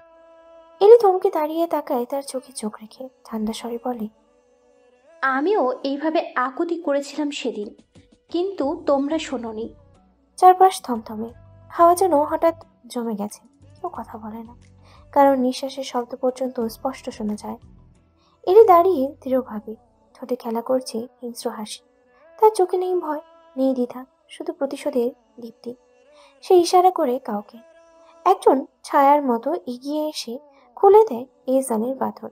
এলি তখন উচ্চস্বরেই হুঙ্কার দেয়, এহো হাসান তালুকদার, চুপচাপ বসে থাকো, না হলে এই ছুরি তোমার স্ত্রীর পেটে গিয়ে ঢুকবে। তার হাতে চকচক করছে একখানা ছুরি, যা মেহনুরের পেটে তাক করার সঙ্গে সঙ্গেই চারজন নারী গার্ড চেপে ধরে এহসানকে, তার কাঁধে চাপ দিয়ে জোর করে বসিয়ে ফেলে রাখে মাটিতে। এহসান কিছু বলে না, সে জানে এক পা এগোলেই, এক চিলতে প্রতিবাদ করলেই মেহনুরের জীবন থেমে যাবে। এলি ধনুক হাতে নিয়ে দাঁড়িয়ে আছে অদ্ভুত এক নীরবতায়। ও ঠোঁট বাঁকা, চোখে ঝলসে ওঠা প্রতিশোধের আলো। সে ধীরে ধীরে তীরটি হাতে নেয়, লম্বা কালো পালক দেওয়া তীক্ষ্ণ তীর। তীরটা ঠিক যেন বিষাক্ত সাপ, মাথা তুললেই ছোবল মারার অপেক্ষায়। এহসানের বুক লক্ষ্য করে সে ধনুকের তার টেনে ধরে, তার শরীর কাঁপে না, চোখ নড়ে না, হৃদয়ে নেই এক বিন্দু দয়া। তার বা চোখের কোণ থেকে ছায়া পড়ে এহসানের বুকে। ধনুকের তার চাপা একটা টান শব্দ তুলে ছুটে দেয় তীর। শীষের মতো এক বিভৎস আওয়াজ, বাতাস কাঁপিয়ে ছুটে যায় তীর। সময় যেন ধীর চলে, চারিদিকে নিঃশব্দ। ফট, তীরটা ঠাস করে বেঁধে যায় এসানের বুকের মাঝখানে। তীক্ষ্ণ ধাতব তীর শরীরের চামড়া ভেদ করে হাড়ের পাশ ঘেঁষে ঢুকে যায় মাংসের গভীরে। রক্তের এক ফোয়ারা ছিটকে ওঠে উষ্ণ ঘন লাল। এসানের সাদা পাঞ্জাবি ভিজে লাল হয়ে যায় মুহূর্তে। তীরের চারপাশে হৃৎপিণ্ডে ধকধক শব্দ, রক্ত লাফিয়ে লাফিয়ে বেরিয়ে আসে। এসান চোখ বড় বড় করে তাকিয়ে থাকে কয়েক সেকেন্ড, নিঃশব্দ, আঁকড়ে গেছে। বুক ফুলছে, আবার ধসে পড়ছে। তারপর একটা গোঙানির শব্দ। সে হাত দিয়ে বুক চেপে ধরে, কিন্তু রক্ত থামছে না। মাটি এখন রক্তের পুকুরে রূপ নিচ্ছে। দূরে বাঁধা মেহিনুর সেই দৃশ্য দেখে এক দুনিয়া বিভৎস চিৎকারে ফেটে পড়ে।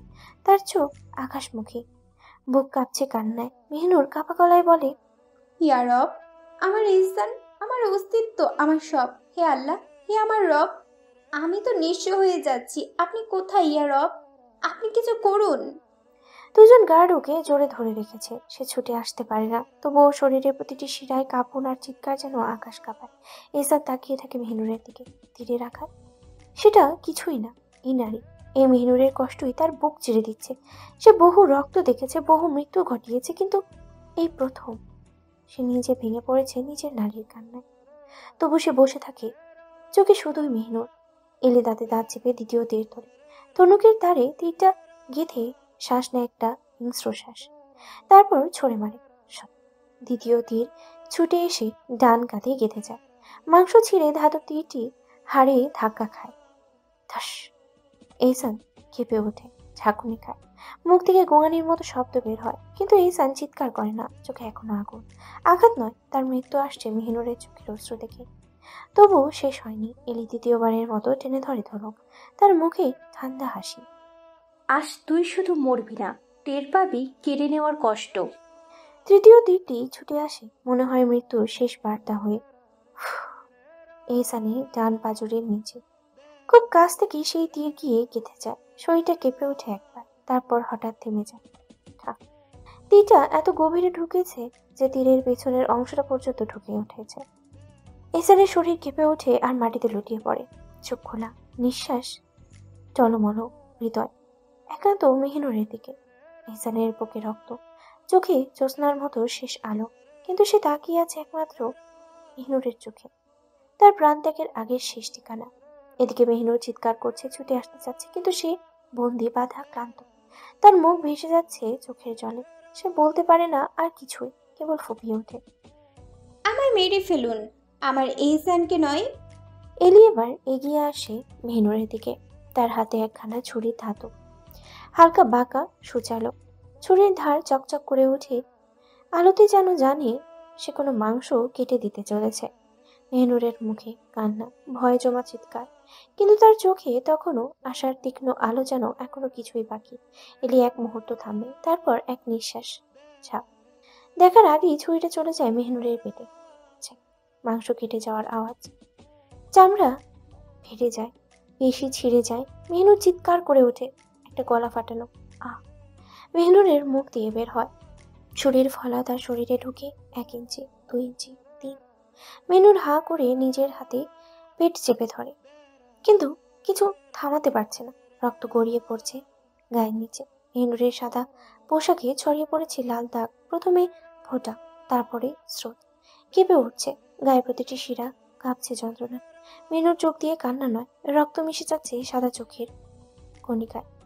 শরীর একদিকে কুঁজো হয়ে যাচ্ছে, কণ্ঠে রুদ্রস্বরে ফিসফিস করে বলছে, আমার পেটে তো আমাদের আমাদের দুটো প্রাণ, ওদের তো কষ্ট হচ্ছে এভাবে। কণ্ঠ নিভে যাচ্ছে, কিন্তু বুকে তখনও প্রতিধ্বনি হচ্ছে গর্বের আর্তনাদ।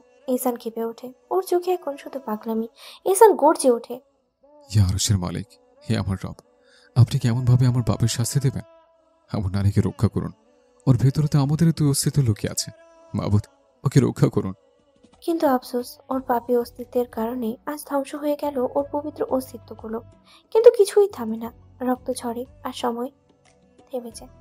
মেনুরের ঠোঁট কাঁপছে, রক্তে ভেজা মুখ তুলে ফিসফিসিয়ে বলে, ও ইহসান, ওদের বলুন না ওরা যেন আমার পেটে আঘাত না করে। আমার বুকে করে। আমার পেটের ভেতর তো আমাদের দুই অস্তিত্ব লুকিয়ে আছে। ওরা তো কষ্ট পাচ্ছে। এমন আর্তনাদ শুনে দুনিয়া অন্ধকার হয়ে আসছে মেহিনুরের প্রিয় পুরুষে। এত নির্মম, চোখ বন্ধ হয়ে আসছে, তবু কণ্ঠ কাঁপছে। সেই কষ্ট, সেই প্রার্থনা, সেই ভালোবাসার সর্বশেষ নিঃশ্বাস। এক নারী মরে যাচ্ছে, কিন্তু তার মন পড়ে আছে ভিতরের দুটো প্রাণের জন্য। এসান নিঃশ্বাস নিতে পারে না, তার শরীর নিস্তেজ, কিন্তু বুকটা ফেটে যাচ্ছে। আর কিছুই করার নেই তার, শুধু তাকিয়ে থাকে নিঃশব্দে, অশ্রুভেজা দৃষ্টিতে। এসান হাউমাউ করে কেঁদে ওঠে, ব্যথায় আর কান্নাও আসে না, তবুও বুক চিরে চিরে তীব্র বেদনায় ভেঙে পড়ে সে। আর মেহনুর, ওর আর কাদার শক্তিও নেই। শরীরটা ধীরে ধীরে রক্তে লাল হতে শুরু করেছে, যেন প্রতিটা শিরায় বিষ টেনে দিচ্ছে কেউ। হঠাৎই এলি মেহনুরের চুল মুঠো করে ধরে এক টানে ওকে ইসানের বুকের উপরে ছুঁড়ে ফেলে দেয়। মেহনুরের পিঠটা কেমন যেন কলকল করে উঠতে থাকে, মনে হচ্ছে যে কোনো মুহূর্তে নারী পুরুষ সব বেরিয়ে আসবে। অসহায় বীভৎস এক যন্ত্রণায় ছটফট করতে থাকে ও। সেই সাথে গমগমিয়ে রক্তক্ষরণ, প্রচন্ড ব্যথায় মেহনুর হঠাৎ ঠাস করে এহসানের বুকের উপরে এসে পড়ে। রক্ত মাখা হাতে ও এহসানের পাঞ্জাবি আঁকড়ে ধরে, হাউমাউ করে চিৎকার দিয়ে কাঁদতে কাঁদতে বলে, আমি আর পারছি না, আমি পারছি না। এহসান কাঁপা হাতে মেহনুরের মাথায় হাত রাখে, ওকে শান্ত করতে চায়। গলার ভিতরে থেমে যাওয়া কান্না গিলে ফেলে ফিসফিস করে বলে, কেঁদো না, রব আছেন, তিনি সব ঠিক করে দেবেন। আর আমি তো আছি না প্রিয়তমা, সব ঠিক হয়ে যাবে ইনশাআল্লাহ। কিন্তু যখন এহসান নিচে তাকায়, তার দৃষ্টি আটকে যায় মেহনুরের শরীরে। তার প্রাণ ছিঁড়ে যায়। মেহনুরের সাদা কামিজ আর পায়জামা রক্তে রাঙা, তার পবিত্র অস্তিত্ব এক নিঃশব্দ ধ্বংসের পথে এগিয়ে চলেছে। এহসান কাঁপতে থাকা হাতে মেহনুরের উরুতে হাত রাখে, নিজের হাতে লাগে একটু রক্ত। সেই রক্তমাখা হাত সামনে তোলে, কাঁপা কাঁপা গলায় বলে, আমার সন্তান, আমার অস্তিত্ব, আমার সন্তান। তার গলা কেঁপে ওঠে আবার। বেগম, আমাদের অস্তিত্ব মিলিয়ে যাচ্ছে, সব ছিন্ন হয়ে যাচ্ছে, সব। রক্তমাখা সেই হাত নিজের বুকে চেপে ধরে ফুপিয়ে কেঁদে ওঠে। ইয়ারসের মালিক, ইয়ারসের মালিক, আপনি দেখুন, দেখুন কিভাবে ওরা আমার নিষ্পাপ অস্তিত্বটাকে মাটির সাথে মিশিয়ে দিল। মেহরুর কাঁদতে পারছে না, তার চোখের সামনে মৃত্যু দাঁড়িয়ে একটি অশান্ত নির্দয় ছায়া। অজস্র কষ্টের মাঝে এক শেষ মুহূর্তে মেহনুর কষ্ট ভরা গলায় ফিসফিস করে বলে, মৃত্যুর আগে বলে যাচ্ছি, আপনায় আমি ঘৃণা করি না, আপনায় আমি ভীষণ ভালোবাসি। আমি আপনায় ভীষণ ভালোবাসি, ভীষণ। এহসান মেহনুরের মাথায় স্নেহ ভরে হাত বুলিয়ে দেয়, তার অশ্রু ফিল্ড চোখে তাকিয়ে থাকে, বলে, পাগলি, এসব বলতে নেই, তোমার কিচ্ছু হবে না, কিচ্ছু না। কিন্তু মেহনুর, যার সমস্ত শরীর রক্তে ডুবে গেছে, আরো শক্ত করে এহসানের রক্তমাখা পাঞ্জাবি আঁকড়ে ধরে। সে জানে এহসান তাকে সান্ত্বনা দিচ্ছে, কিন্তু তাদের হাতে সময় খুবই কম। তার পেটের ভেতরে প্রবল যন্ত্রণা, প্রাণের কাছে মৃত্যুর হালকা নিঃশ্বাসে সে পৌঁছাচ্ছে। অল্প কষ্টে আহত গলায় সে বলে, আপনার বেয়াদ্দপ নারী আপনার সাথে অনেক বেয়াদবি করেছে, মাফ করে দিয়ে যান সেই বেয়াদবিগুলো দুনিয়ার বুকে। এহসান যেন তার কলিজার তীব্র এক তীর অনুভব করে, মনে হচ্ছে আরো 7-8টা তীর বেঁধে দিয়েছে। এত কষ্টে সে মুখ খুলে, তার চোখে জল জমে ওঠে। বুঝে গেছে তাদের আর বেশি সময় নেই এই দুনিয়ার বুকে। মাফ করে দিলাম, মন থেকে মাফ করে দিলাম, আমার কার অন্যায়গুলো মাফ করে দিও প্রিয়তমা। মেহনুর কিছুটা হাসে, একটা প্রশান্তির হাসি, যেন সেই হাসির মধ্যে সমস্ত কষ্ট হারিয়ে যাচ্ছে। তার চোখে এক অদ্ভুত শান্তি আর এক অসম্ভব বোধ গাঢ় হয়ে ওঠে। পরজন্ম বলে কিছু নেই, তবে পরপার বলে কিছু আছে। তাই সেখানে আমাদের আবারও দেখা হবে এই কলঙ্কিত ভালোবাসার অন্তিম খোঁজে। এ বলে মেহনুর কাপা হাতে ইসানের বুকের দিকে হাত বাড়ায়। মেহনুরের আঙ্গুল ধীরে ধীরে তীরের গা বেয়ে নামতে থাকা রক্ত মাখা তীরটা তখনই ইসানের বুকের ভিতরে গেঁথে শ্বাসের সাথে সাথে কাঁপছিল হালকা করে। সে জানে এই তীরটা তাকে নিয়ে যাচ্ছে মৃত্যুর দিকে, তবুও নিজের কাঁপতে থাকা হাত দুটো দিয়ে সে সেই তীরটা তুলে দেয়, একটা নিষ্পাপ মমতায়। একটুখানি ব্যথা নিজের ভেতরে টেনে নিয়ে নিজের চোখে তখন শুধু একটাই আকুতি, সে বাঁচুক, আমার প্রিয় পাপিষ্ট পুরুষটা বেঁচে থাকুক। তীরটা বেরিয়ে এলে রক্তের এক ফোঁটা ছিটকে পড়ে মাটিতে। এহসান তীব্র ব্যথায় চোখ মুখ বুঝে নেয়। আর ঠিক তখনই দূরে দাঁড়িয়ে থাকা অ্যালির চোখে পড়ে সেই মুহূর্ত। সে স্থির, শান্ত, মুখে তীব্র ঘৃণার ছায়া, কোনো শব্দ করে না, কোনো চিৎকার নয়, শুধু ধীরে ধীরে তলে আরেকটা দিন, তার চোখে কোনো হাহাকার নেই, কোনো আবেগ নেই, শুধু প্রতিশোধের এক নিঃশব্দ প্রতিজ্ঞা। ধীরে, ভয়ঙ্করভাবে ধীরে সে ধনুক টানে, তীরটা ছোড়ে এমন নিখুঁত কৌশলে মনে হয় দীর্ঘদিন ধরে সেই মুহূর্তের জন্য অপেক্ষায় ছিল। তীর ছুটে আসে বাতাস চিরে, না গর্জে, না গম্ভীর হয়ে, একটা ঠান্ডা নিঃশ্বাসের মতো। তীরটা বিদ্ধ করে মেহনুরের পেট, তারপর ভেদ করে এহসানের পেটে গেঁথে যায়। দুজনের তীর তারা, দুজনেই দুলে ওঠে। একটা নিঃশব্দ মৃত্যু নেমে আসে তাদের চারপাশে। ব্যথায় দগ্ধ হয়ে মেহনুর হঠাৎই নুয়ে পড়ে। ওর ডান হাতটা কেঁপে ওঠে, অসহায়ভাবে মাটি খাবলে ধরে মেহনুর। আঙুলের ফাঁকে ভরে ওঠে রক্তমাখা ধুলোর কণা। আর অন্য হাতে এহসানের বুকে আঁকড়ে ধরে শেষ শক্তিটুকু দিয়ে। এক গভীর কষ্ট আর মায়ার টানে সে এহসানকে নিজের শরীরের কাছে টানে। আঁকড়ে ধরার কারণে মেহনুরের শাহাদাত আঙ্গুল অসচেতনভাবেই মুহূর্তের ভেতরে আঙ্গুলটা ঢুকে পড়ে এহসানের তীরবিদ্ধ পাঁজরের ক্ষতের গভীরে। একটা টু শব্দ হয়, নিঃশব্দ আর হাহাকার মেশা। এহসান এতে চিৎকার করে ওঠে না, কেবল কাতর শব্দ বেরোয় গলা দিয়ে। ব্যথায় এহসান ওর চোখ ঝাপসা হয়ে আসে। বাম হাতে আঁকড়ে ধরে সে একটা মাটির তলা জোর, এমন ভাবে যেন সেই মাটি ছিঁড়ে নিতে চায় সমস্ত যন্ত্রণাকে। দুজনের দেহ কাঁপছে, ভিতরে বাহিরে যন্ত্রণায়, ভালোবাসায়, মৃত্যুর ছায়ায়।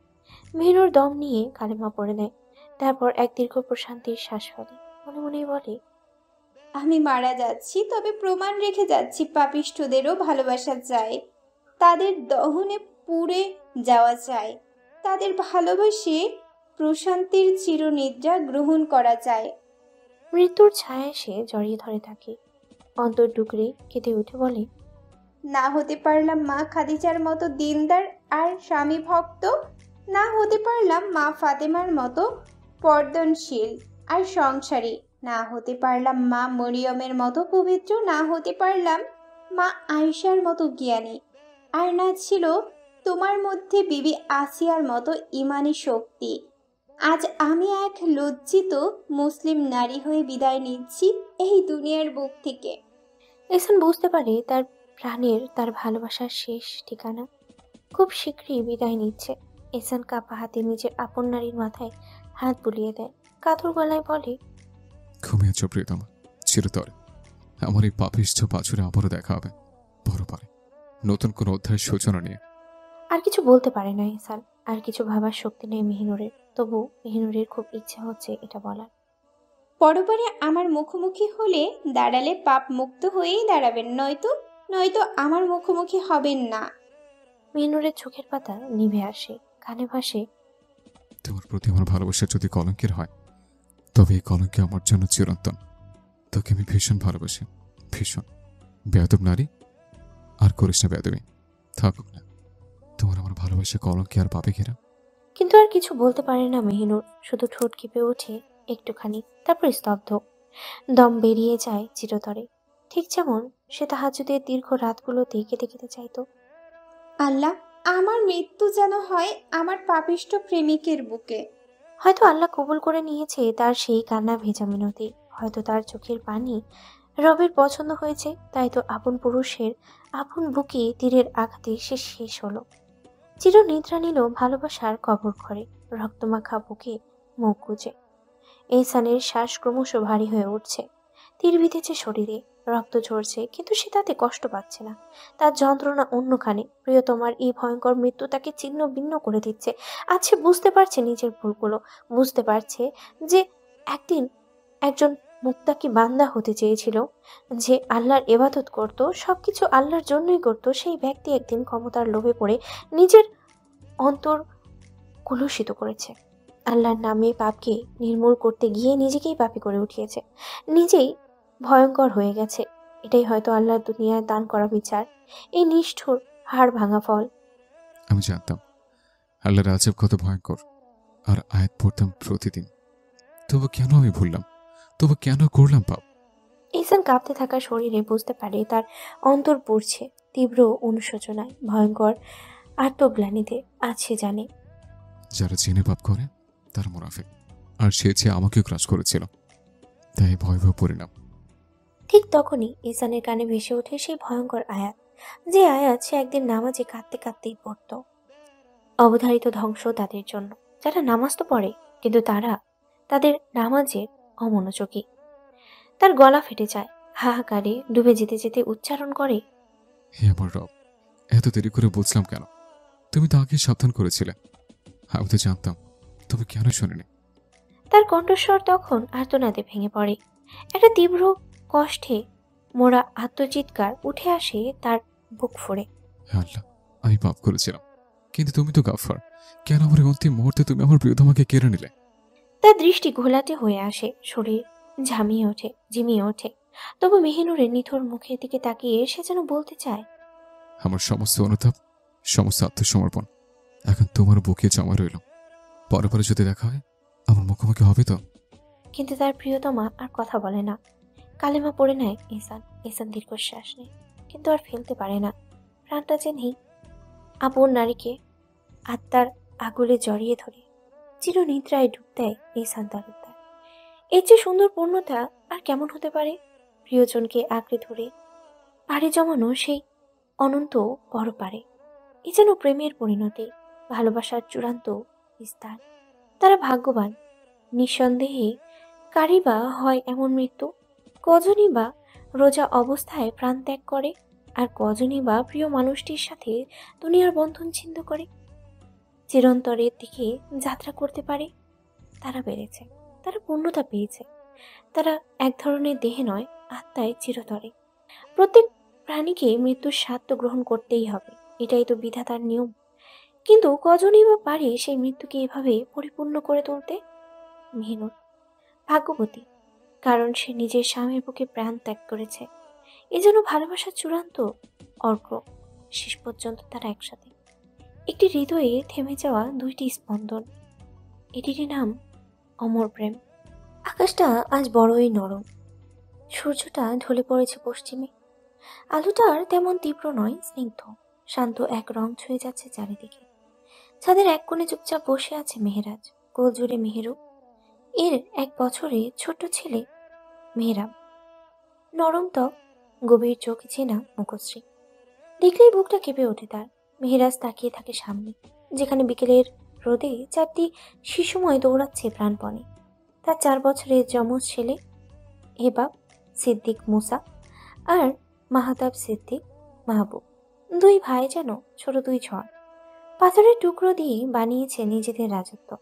তাদের সঙ্গে ঘুরে বেড়াচ্ছে 18 মাসের ছোট্ট বোন মাহা বিনতে মেহরাজ। পাথর কুড়িয়ে নিয়ে ছুড়ে দিচ্ছে, আবার হেসে উঠছে কাকের মতো খিলখিল করে। আরেক কানে বসে আছে মেহরুবের প্রথম কন্যা 3 বছরের নুরজা। পুরো নাম নুজা বিনতে মেহরুব।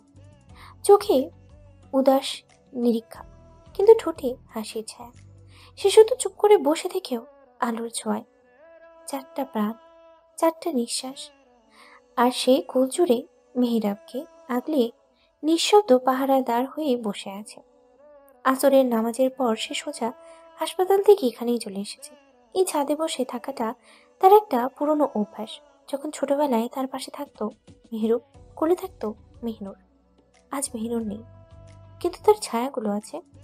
মেহরাবের চোখে, নুরজার চুলে, মাহার হাতায়, সবখানে তারা ছড়িয়ে আছে। সে চোখ বন্ধ করে মেহরাবকে বুকে টেনে নেয়, কপালে আলতো চুমু খায়। একটা দীর্ঘশ্বাস বুক থেকে উঠে আসে তার ঠোঁট পর্যন্ত। বাতাসে তখনও ভাসছে নুজা আর মাহার হাসির শব্দ। আর সেই হাসির ভিতরে সে খুঁজে ফেরে হারানো দিনগুলো। ফিরে পাওয়ার নয়, তবু বুকের ভিতরে কোনো এক আশার নাম হয়ে থাকে। 6টি বছর কেটে গেছে।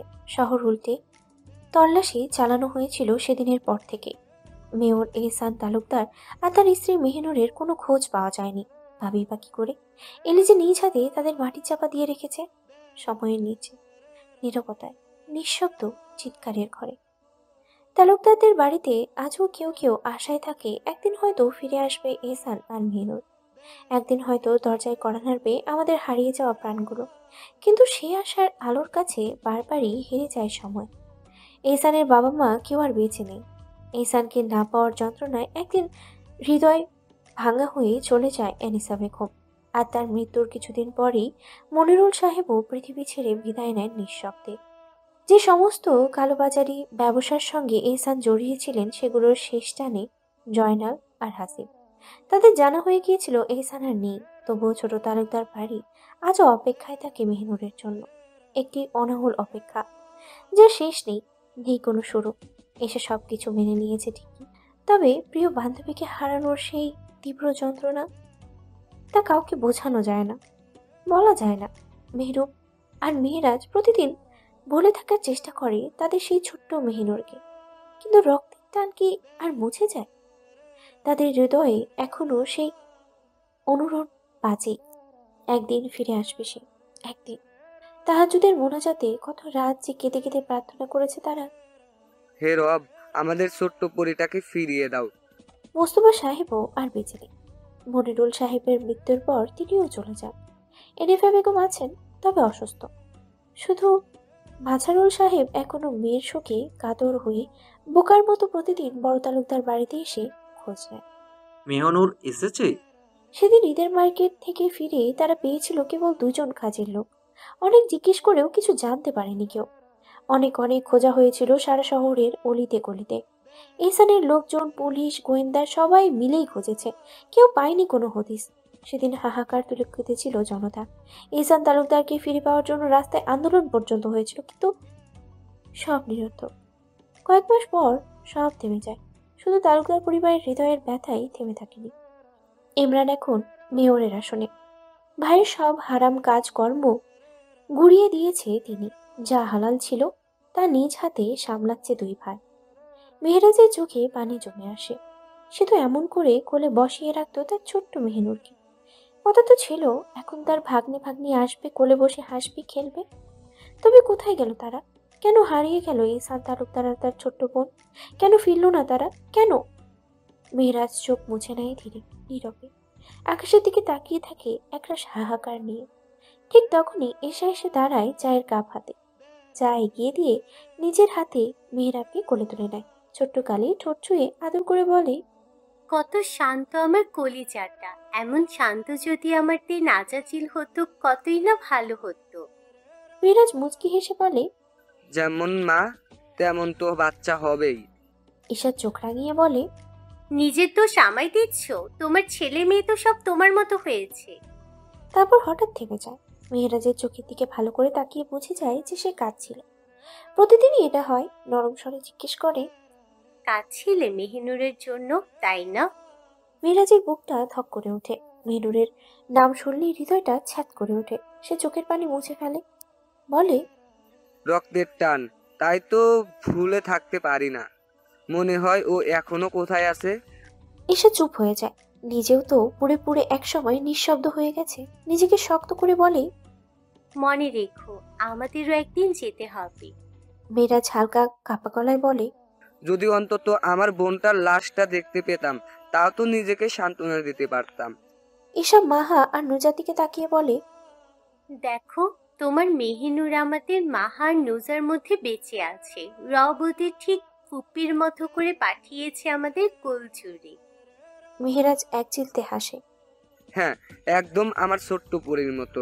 আমার এই দুই পরী। ঠিক তখনই নুজা চেঁচিয়ে ওঠে, বড় আম্মু, বড় ভাইজান আমার পাথর নিয়ে নিচ্ছে, দিচ্ছে না। এসব মুখ ঘুরিয়ে বলে, এহে বাবা দিয়ে দাও, ছোট বোন তো, কেন এমন করছো? এবং একটু মুখ ভার করে পাথরগুলো এগিয়ে দেয়। নুজা পাথরগুলো হাতে নিয়ে হেসে বলে, আমার ছোট ভাইজান রাখবে। এসা হেসে মেহেরাবকে বুকে জড়িয়ে ছাদ থেকে নামতে নামতে বলে, সাহেব ওদের নিয়ে নামুন, এখন ছাদে থাকা মানা। ঈশার আজানের ধ্বনি বাতাসে ভেসে বেড়াচ্ছে। আজ একটু তাড়াতাড়ি অফিস থেকে ফিরে এসেছে মেহেরু। ঘরের দরজায় পা রাখতেই কানে আসে চেনা কণ্ঠের কিছু কথাবার্তা। টুনির মা অর্থাৎ নূর টুনিকে শাসাচ্ছে। আজ আসতে দে তোর বাপকে, দেখবি কি করে। উনি সব পাকের ওস্তাদ। আমি 1000 বার বলেছি যে মেয়েকে বসতিতে নিয়ে যাবে না, না যাবে না। পরে অভ্যেস হয়ে যাবে, তাহলেই তো হলো। এখন তুই মেয়ে মানুষ হয়ে কেন রে মা মসজিদে যাবি? মেয়েরা ঘরে নামাজ পড়ে, মসজিদে না। নুজার ছোট্ট গলা কেঁপে ওঠে, কান্নায় ভেঙে পড়ে সে। না আমি বরাবর সাথে মসজিদে যাব। ভাইজানরাও যাচ্ছে, আমি যাব। নুরি কিছু বলতে যাবে ঠিক তখনই দরজায় মেহেরুব। কি হয়েছে শুনি? কে কে বকা দেয় আমার আম্মুকে? হাত ভর্তি অফিসের ব্যাগ নামিয়ে রাখতেই চোখ পড়ে নুরির দিকে। সে তখন মেহেরাবকে ফিডিং করাচ্ছিল। হঠাৎ স্বামীকে দেখে তরফরিয়ে উঠে পড়ে, আঁচলে নিজেকে ঢাকার চেষ্টা করে। মেহেরুব হালকা হেসে এগিয়ে যায়। নুজাকে কোলে তুলে নেওয়ার সময় তাকায় নুরির দিকে। আস্তাগফিরুল্লাহ, ছি! তুই এখনো আমার স্বামী এত লজ্জা পাস? আরে তুই 2 সন্তানের মা হয়ে গেছিস, তোর বাচ্চার বাপ আমি, যাকে খাওয়াচ্ছিস সেও আমার দেওয়া। এত লজ্জা তুই কই থেকে পাস রে ফুল? নুরি থতমত খেয়ে যায়, সত্যি তো, কিন্তু মাথা নিচু করে শুধু বলে, ওই না, আসলে তার আগে ঘুমন্ত মেহেরাব কেঁদে ওঠে। ছোট্ট পিচ্চি মায়ের এই অহেতুক লজ্জার জন্য শান্তি পেল না। নুরি তাকে তুলে নেয় কোলে, শান্ত করে। বিছানায় বসে মেহেরুব এক দৃষ্টিতে তাকিয়ে থাকে নিজের স্ত্রী ও সন্তানের দিকে। এটাই তো তার প্রাপ্তি, তার শান্তি। নুরি মেহেরুবের দৃষ্টিতে লজ্জায় লাল হয়ে যায়, এসে বলে, আপনার মেয়েকে সামলান আগে, সবসময় আমার অবাধ্য হয়। মেহেরুব মুচকি হেসে নুজার মুখের দিকে তাকায়। তোমার আম্মু কি বলেছে শুনি? তুমি নাকি আমার নুরি ফুলের কথা শোনো না? নুজা মাথা নিচু করে নেয়, একদম মায়ের মতো। তার সেই ভঙ্গিমা দেখে নুরি আর হাসি চাপিয়ে রাখতে পারে না।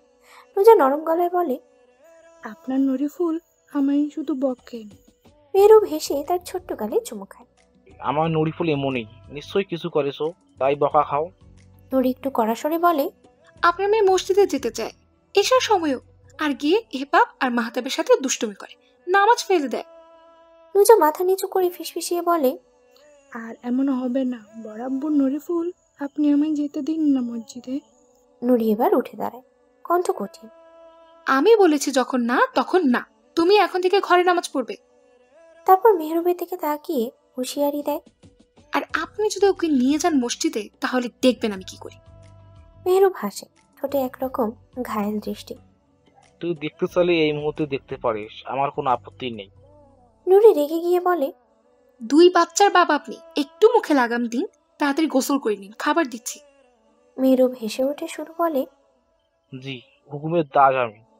নুরি মুখে রাগ, চোখে লজ্জা আর ঠোঁটে একটা লুকানো হাসি নিয়ে মেহেরাবকে কোলে তুলে নেয়। আর মেহরুব নুজাকে পাশে বসিয়ে আলতো করে বলে, চলো মা, আমরা এখন ঈশার নামাজ পড়ি। আব্বু আর আম্মুর নুরি ফুলের নুজা একসাথে। ঘরে নরম আলো জ্বলছে। এসা বিছানায় বসে মাকে ঘুম পাড়াচ্ছে। ছোট্ট মেয়েটা মায়ের বুকে মাথা রেখে ধীরে ধীরে চোখ বুঝে আনছে। এদিকে মেঝেতে বসে খেলায় ব্যস্ত এবাব আর মাহতাব। পুতুল ঘর আর টেরি দিয়ে 2 ভাইয়ের যুদ্ধ যেন থামছেই না। বিছানার গায়ে বসে আছে মেহেরা, এক হাতে কোলবালিশ, অন্য হাতে দুষ্টমি। সে বারবার এশার পায়ের তালুতে কাতুকুতু দিচ্ছে। বিরক্তিতে চোখ তুলে তাকায় এশা। মেরাজ দীর্ঘ একটা শ্বাস ফেলে ঘরের চারিদিকে তাকায়, তারপর নরম গলায় বলে, ভাবছিলাম আরেকজন প্রয়োজন এই ঘরে, তুমি যদি রাজি হও তবে চলো, আবারও ছোট একটা বাচ্চার বাপ। এশা চট করে উঠে পড়ে। মেহেরাজ, বাচ্চাদের সামনে উষ্ঠা খেতে না চাইলে মুখ আর হাত সাবধানে রাখো। মেরাজ হেসে উঠে হাসির ফাঁকি বলে, তোমার উষ্টা খেয়েও তো কয়েকটা তোমার উষ্টা খেয়েও তো তোমায় 3টা বাচ্চার মা বানিয়ে ফেলেছে, সমস্যা কি? আরো কয়েকটা উষ্টা খেয়ে আরেকটা নিয়ামতের অধিকারী হলে। এসব মুখ চেপে হাসে। কি করবে এই লোকটাকে নিয়ে, সব সময় এত বেসামাল। এমন হঠাৎ হঠাৎ কথা বলে যে রাগ না থেকে হেসে থাকা যায় না, মানে রাগ না করে হেসে থাকা যায় না। সে চোখ টিপে এবাব আর মাদাবকে ডাকে, এই যে নবাব সাহেবেরা, চুপচাপ চলে আসো বিছানায়, সারাদিন খেলেছো ঘুরেছো, এখন ঘুমোতে যাও। মাদাব মুখ নিচু করে বলে। মেহরাজ উঠে দাঁড়ায়, 2 ছেলের দিকে হাত বাড়িয়ে বলে, চলো আজ তোমাদের অজু করিয়ে দেই, তোমাদের আম্মু তো শুয়ে আছেন। পেছন থেকে এসে বলে ওঠে, আচ্ছা শুনুন, ওদের মিসওয়াক দিয়ে অজু করাবেন, এমনি করাবেন না। মেহরাজ চোখ টিপে বলে, মিসওয়াক সহই করব, হুকুমের বাইরে যাওয়া যাবে না তো। অতঃপর 2 ছোট ছেলে এহবাব আর মাহদাব বাবার হাত ধরে অজুখানার দিকে বাবারায়। ঘরটা আবার নিস্তব্ধ। মাহা মায়ের বুকের কাছে ঘুমিয়ে পড়েছে, আর এসা বিছানায় বসে চুপি চুপি হাসছে। একটা গোটা জীবন তার পাশে এমন বেসামাল একজন পুরুষ নিয়ে যেন প্রতিটা রাত এক একটা গল্প হয়। নুজা আর মেহরাব ঘুমিয়ে গেছে। বেলকনির ঠান্ডা বাতাসে আধো আলো নীরবতা ছড়িয়ে আছে চারপাশে। নুরি আছোয়া হয়ে বসে আছে সোফায়। ওর বুকে মাথা রেখে শুয়ে আছে মেহরুব, কিন্তু মেহরুবের মন ভারে ভরা। মাঝারুল সাহেব আজও গিয়ে ঘন্টার পর ঘন্টা কাটিয়ে এসেছেন বড় তালুকদার বাড়িতে মেহনুরের আশায়। মেহরুব নিজেই নিয়ে এসেছিল তার আব্বাকে, তবুও কোনো সান্ত্বনা নেই কোথাও। নিজেই জানে না কিভাবে সান্ত্বনা দেবে তার নিজেকে, বাবাকে বা কি দেবে। সে নিজেই তো নিজের ক্ষত শুকাতে পারে না। তার বোন মারা গেছে নাকি নিখোঁজ, লাশ নেই, খবর নেই। তবে কি বেঁচে আছে? কোথায় আছে? কার কাছে আছে? নীরবতা ভেঙে নুরি ওর চুলে আঙুল চালিয়ে বলে, চিন্তা করবেন না, আমি আশা রাখি তারা যেখানে আছেন ভালো আছেন, একসাথে আছেন। মেহরুব মাথা নেড়ে উত্তর দেয়, আমিও আশা রাখি, কারণ আমি জানি হোসেন তালুকদার নিজের প্রাণের গায়ে আঁচল লাগতে দেবে না। নুরি ওর মাথায় হাত বুলিয়ে দেয়। হুম। মেহরুবও হাত বাড়িয়ে নুরির মাথায় হাত রাখে, বলে, আমায় সবসময় সাহস দেওয়ার জন্য ধন্যবাদ নরিফুল, ধন্যবাদ। নুরি ওর কপালে চুমু খায়। আমি সব সময় আছি আপনার সাথে। মেহরুব ধীরে ধীরে মুখ তুলে ওর ঠোঁটে নিজের চোখ ছুঁয়ে দেয়। নুরি চোখ বুঝে নেয়। তারপর মেহরুব উঠে যায় ঘরের দিকে।